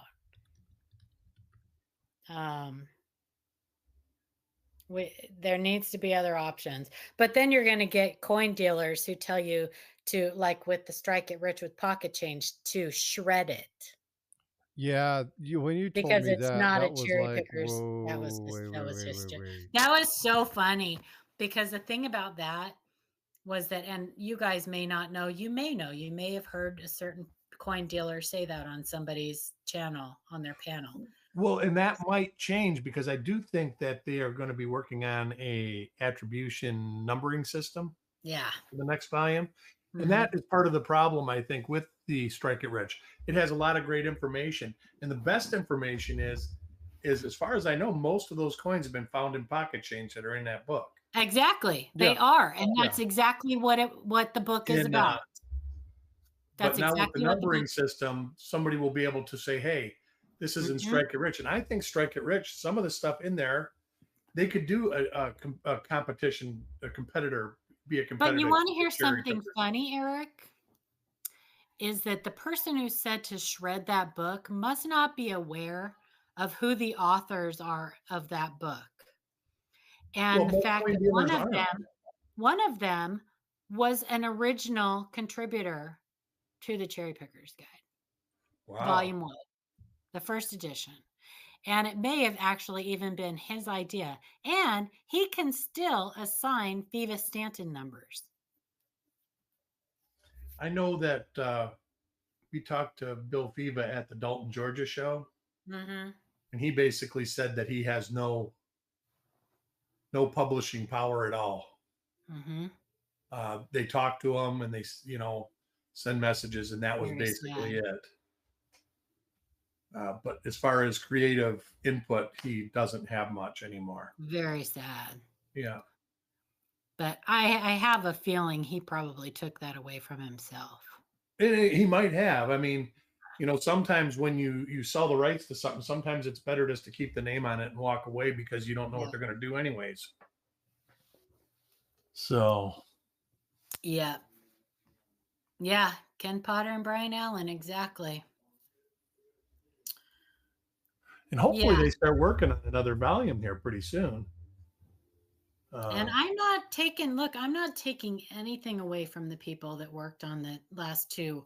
I'm really not, because it's got to be a monumental task. Oh, it's huge.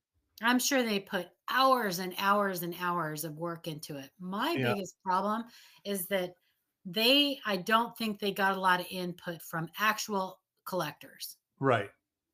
And they probably got input from people that are publishers. Dealers. Yeah. And people that I don't know. Obviously, if somebody is only now finding out about the formative years varieties, they don't really have their finger on the pulse of what people are collecting today and what they're searching for and what they're interested in. We know because we get actual collectors who send us pictures and we know what repeats and what people are actually searching for today and what's tickling their pickle. Yeah. So yeah, I need to search some late date stuff, some Shield scents. And I don't think that cherry pickers varieties need to necessarily be something that people are going to make a ton of money on. Well, they don't. It needs to be something that people are interested in, that they can find. I mean, look, the 1960D RPM 1 wasn't in the Cherry Picker's Guide till like the 4th or 5th edition. Yeah. The 61D was, and it was literally on the first edition. I think the price in MS65 is like $10. So it wasn't considered a high valued coin. It's still not a high valued coin, but it's more than $10. And that is the problem with putting out price lists in general, is updating them. Yeah. Copper coins, there's some that are legitimate. There's some that are not. There's some that are 25 years old that are just not accurate. But you have to be responsible with something like that. Yeah, when I update photos, I try to update the prices. But what I mean by that is, and this is my opinion, is that when you have something like the Cherry Picker's Guide that people look forward to and they rely on and they use as their like main resource, when a coin becomes a cherry picker's variety, it automatically becomes more valuable. Sure. When a variety is assigned an FS number, it bumps the value of that coin up, sometimes tremendously, of that variety, sometimes tremendously. So it could be a variety that people have sold for a few bucks for years, and then all of a sudden it gets a FS number, and the value of that increases tenfold. Right. So Well, I don't know about tenfold, but yes. But you know what I'm talking about. Yeah, the 60 DRPM one, that always held a pretty decent premium by its own. Yeah, but so when it went to Cherry Picker's Guide, it went up, but it didn't go up like a lot of them go up. I mean, look at the speared buffalo thing. Yes. And I don't see it, but people still collect them. They're still selling them. I'm going to ask you guys to watch. Now, these quarters with the filled mint mark, with the, that's all it is. A little grease got into the crevice. It's a grease-filled die, got into the crevice of that mint mark, and and so it's a struck through grease. That's all it is. Yeah. I'm going to ask you guys to watch how much more those people are selling those for. Yeah. Because now they have an FS number. Maybe old published gray sheet prices. They actually make a book, Dan, like every 5 years or so, that they put all the gray sheet weekly newsletters in a book and print it. And I have a problem with them including minor errors like that. The Spitting Eagle one, that when that was added, I was just like, because that happens. Yeah. That's been happening since quarters have been out.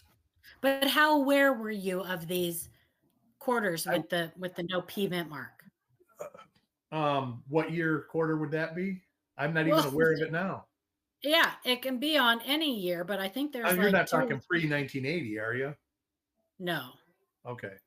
No, because there weren't any P mint marks in right. They started adding them in 1980 to the dies, but I didn't. It's not. I don't look at that many quarters. The quarters I look at are literally what's in my pocket change. Would you even care? Probably. Well, look at the 82 no P dime though. We tell people all the time that struck through grease errors really have no added value. No mint really have no struck through grease, right? Yes. Okay. Yeah, I would probably. We tell people all the time that those errors really have no added value until most of the design is gone. And there's some major. I've got a roll of 54S that I did a reveal on. That it's just ate up, struck through grease. Every coin was ate up. Well, now we have quarters in the Cherry Picker's Guide that have one single tiny thing struck through grease on that. Right. And how many are there? Mark, and it's a Cherry Picker's variety now. Yeah. How many are there in existence? There could be, every single date could have one. That's true. But usually it's struck through grease. It starts moving around and then you start seeing the design. Yeah. So. Yeah. That die starts out normal, gets a little grease compacted in it, strikes a few, however many coins, and then the grease falls out or it gets cleaned out or whatever. And then it's a normal die again. Yep. So what happens? So let's talk about this for a minute, because let's talk about the difference between what happened with the no FG on the 50-cent pieces and this particular quarter. And the Lincoln cent too. Yeah. Yeah. The no FG, it was abraded away through cleaning the die. Well, but it's important, I think, for people who are watching this to understand that strike through grease is a struck through grease. Being abraded away is somebody over polishing a die and actually removing something that's supposed to be on the die. Something being struck through grease doesn't remove it from the die. It's still there. It's going to show up. Yeah. Right. So I think it's important just to kind of like lay that out there for people, because it's like, well, I don't understand the difference. If the D's not there, why isn't it an error? Well, and I think that they are also saying that there's a possibility it could be an over abraded die.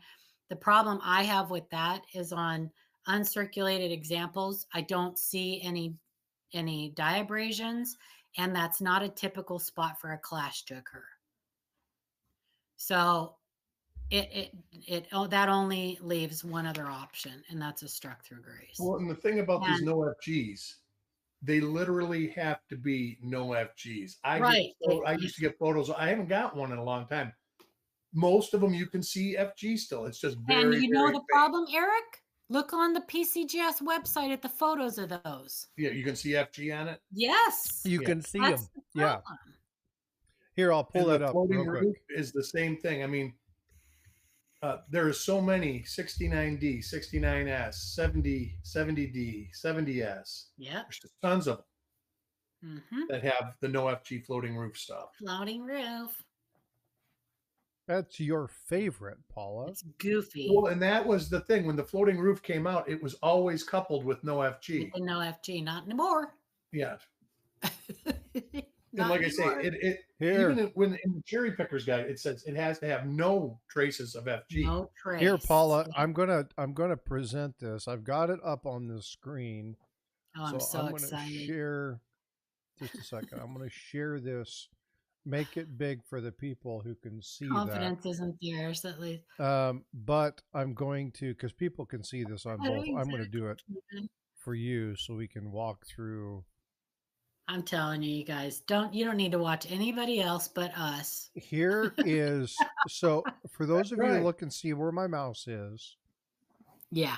Look at You'll that. see I the can see G. it from here. Yeah, you can see the G right there. Now, That's a no I'm F gonna and G. zoom in a little bit. I can see it Okay. from here. Oh, I hate it when it does this. Stop it. You usually have to download it Yeah. to be able to zoom in. Yeah, but I can see it just there. I can see it from here. Clear as day. That's what I'm saying. That's the problem. Is people go use that as their, comparison. Yeah. And they go, well, if I tell them, nope, I can see it. It's not a no FG. They'll go, well, what about this picture from PCGS? I can't argue with that. Yeah. Nope, you can't. Even if you could, it wouldn't be worth it. It would just be No. wasted time. Yeah. That's when you say send it to PCGS and half of them come back that there's the FG there. Because I have heard that. Yeah. People sending coins in and then they come back. They say there's FG on it. Mm-hmm. It's like there is FG on it. Yeah, and that's where they're talking about. So, but you can clearly see that G. Yep. So, yeah, this is one of those things where it's like practice what you preach. Well, it's the same thing if you look at some of their example photos of the sick, because there are still photos of the 69D no FG on PCG on the Lincoln sent on PCGS website. Yeah, they don't attribute that anymore, though, do they? No, they don't attribute it. It's still, but they still have not removed it. Which one is that one? 69D. 69D. No FG. Can I send a pic of it to you, Frostbyte? A pic of what? And it's on the There's a PCGS? Oh, 69D. It's the FS 901.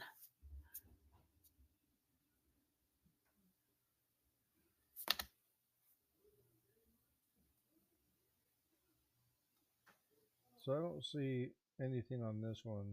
Yeah, you just go to varieties under 69D. So scroll down. Where? Huh? Go where? Where? Show me your screen. Oh, hold on. I'm actually in. Scroll down. Scroll down. Down. Right. Down. Down. Right there.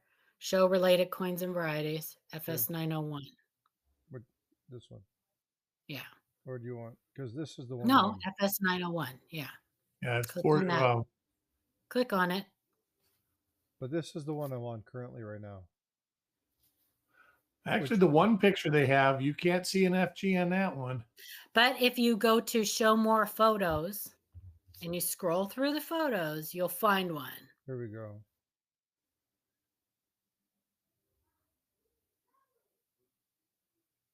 That's what it's supposed to look like. Oh, right there. Yeah, but there are ones that you can see a little bit of the FG there, and you're not supposed to be able to.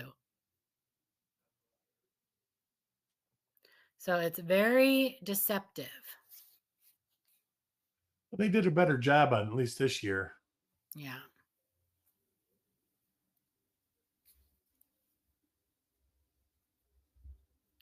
But you can find those on several dates. So that's the, right.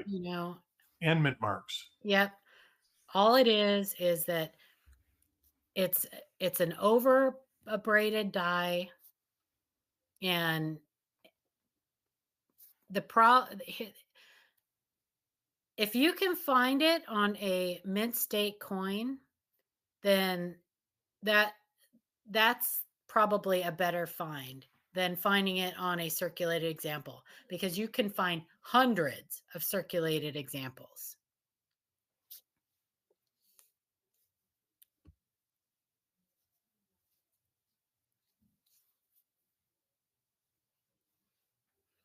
I think the reason that it came to be in the first place was probably somebody found it on a mint state coin that was an early die state.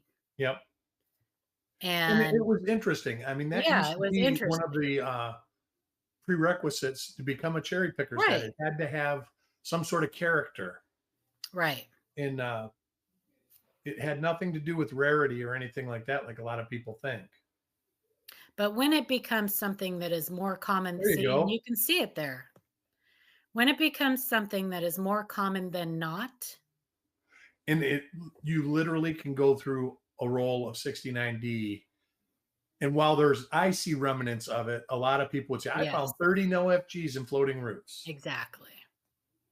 I mean, that was like the one day we did the stream. I says, I searched a roll of 69D and didn't find one floating roof and it had FG. They were so early die state. It was like, wow, this is actually really beautiful.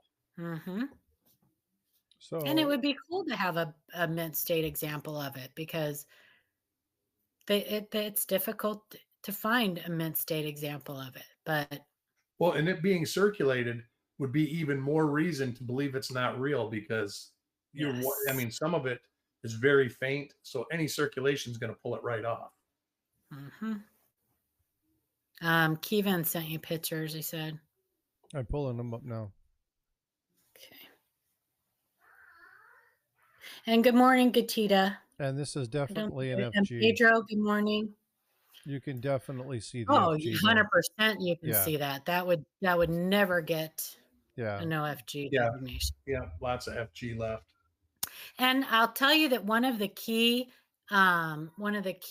diagnostics for the no FG is that tail feather right next to it and the leg, but mostly the tail feather right next to it will have it will be very weak, because some of that dye abrasion got a hold of that area.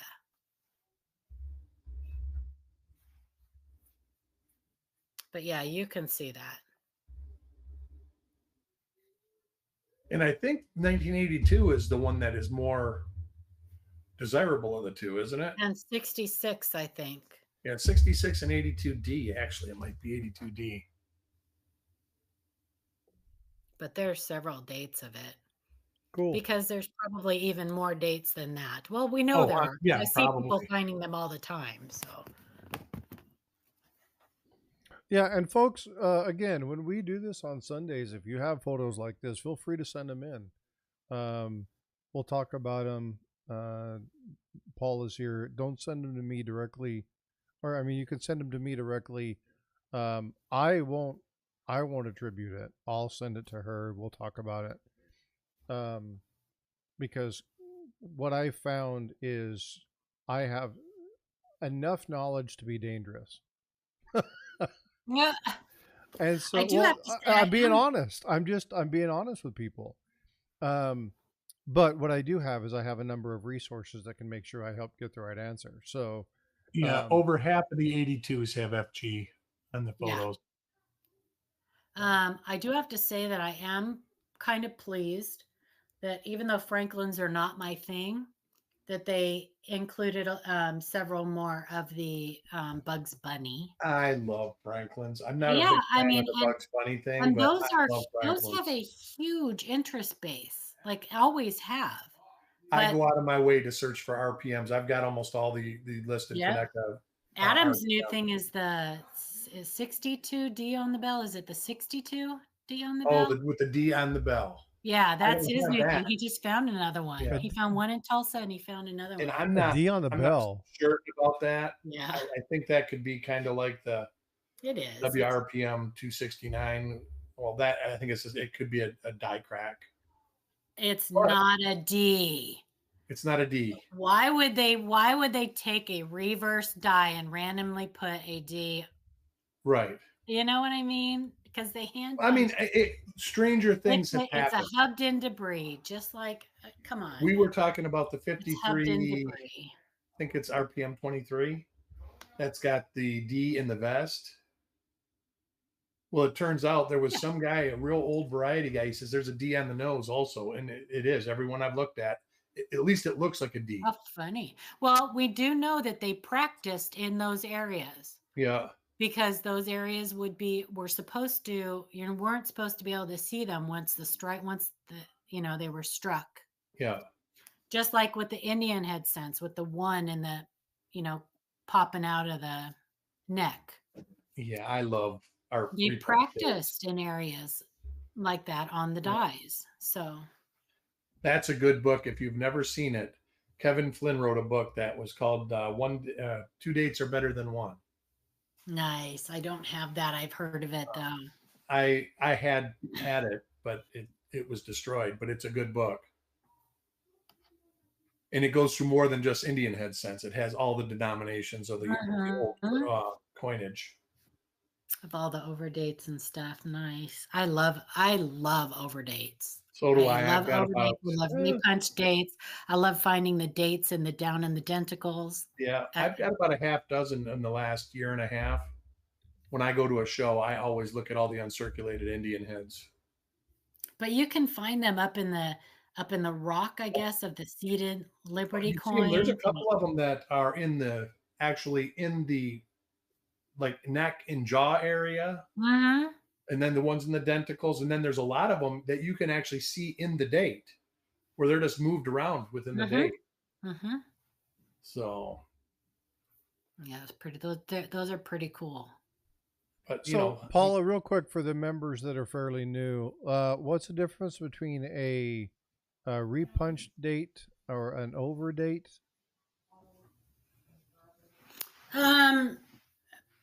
There's nothing between. There's really no difference. I mean, the difference would be on any coin after 1909.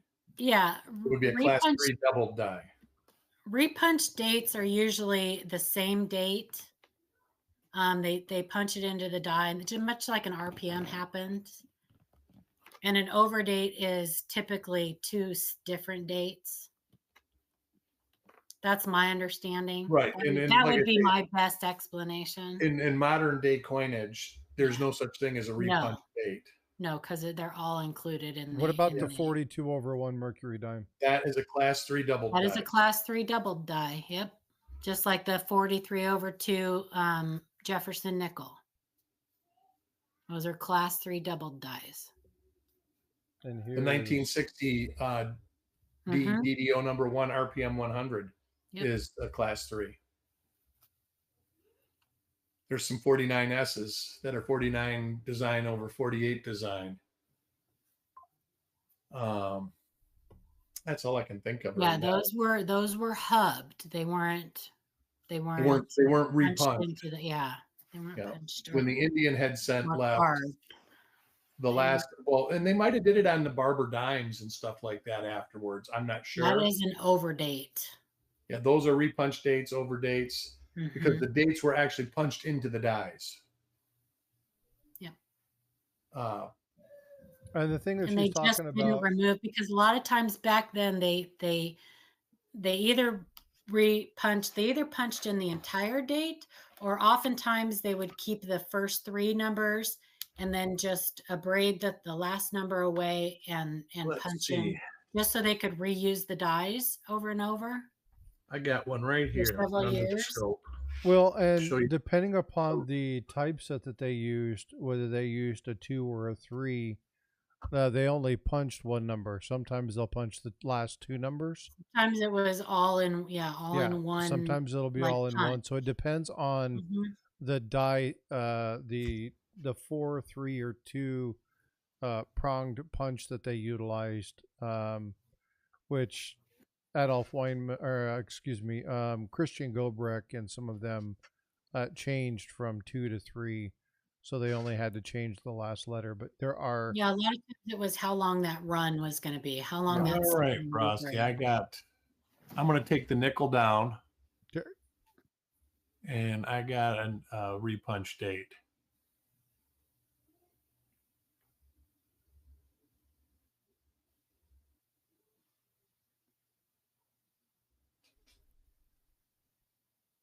You can see it right there, and then you can also see it in the inside of the 0. You can see it on the bottom of the 1. I think I have one of these too. That is Snow 34 or RPD 27, depending on whose listings that you're using. Yeah, because you and I actually together looked this one up one night. Just sat down and looked it up. And we both had one. What this one was. I got another one here. I'll throw one in there. That is a little different. These are the ones I have handy right now. They're sitting on my desk waiting to be labeled still.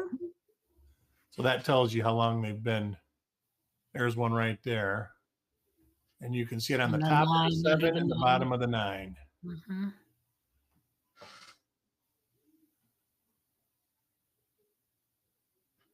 That's cool.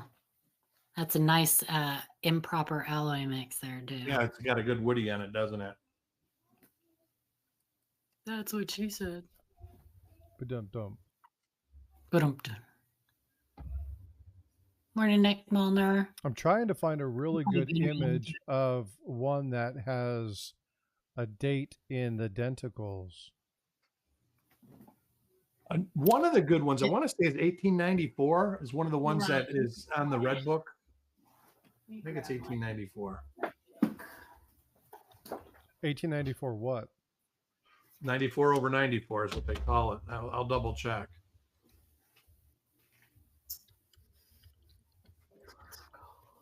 Look at 1884. It might be 84 that I'm thinking. Snow 1.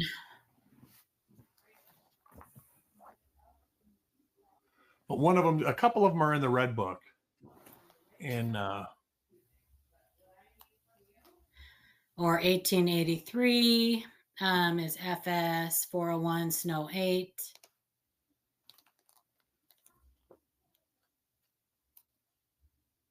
For which what's the coin? Any headset. all right, it's right here. PCGS has it. It's not FS listed.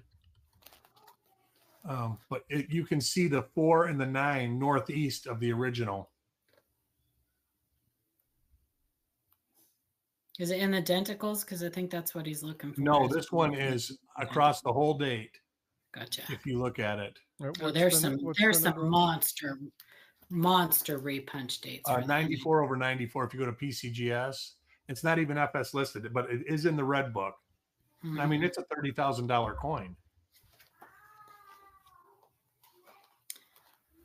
1864 2-cent has some great repunch dates too.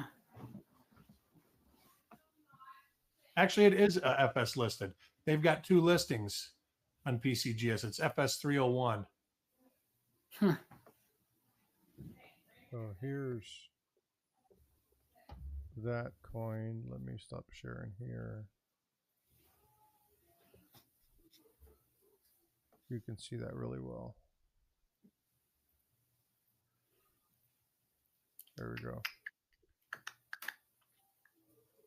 Yeah, that's a beauty. Yeah, that is the cherry pickers listed one. And that one is in the Red Book also. Yeah, before the cherry pickers guide. Hey, what's going on, Nick? Entire date there. Happy birthday, Muscle Shell. Happy birthday, Muscle Shell. Happy birthday. Yeah, pretty cool stuff. I like this is the kind of stuff that I really like. I would love it. That to stuff see is this kind of really thing. hard to find. Oh, I'm It's sure been they are. valued and looked for years and years and years. So if you find one, it's because somebody sold a collection and it got put back in. Most of them have been peeled out of the good stuff. So, and that I think that happens a lot. Is somebody collects, and you take a collection to a coin shop, even if it's listed something on the flip, they don't care unless it's a key date. They basically just give you banter for it.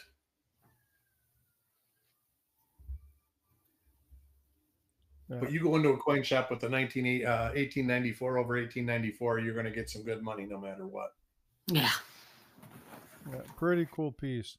Well, folks, I'm wrapping up. Okay, everybody have a blessed Sunday and have everybody next weekend. Love you guys. Bye. Yep. See you soon. Thanks, guys, for coming up. I appreciate you. Thanks, Eric. Appreciate you, bud. All right, folks, I'm going to go ahead and wrap things up. I'm going to come back over here and kick us back off. Thanks for coming in today and for hanging out with me. Obviously, Paul and Eric coming in. Oops, cycle through that.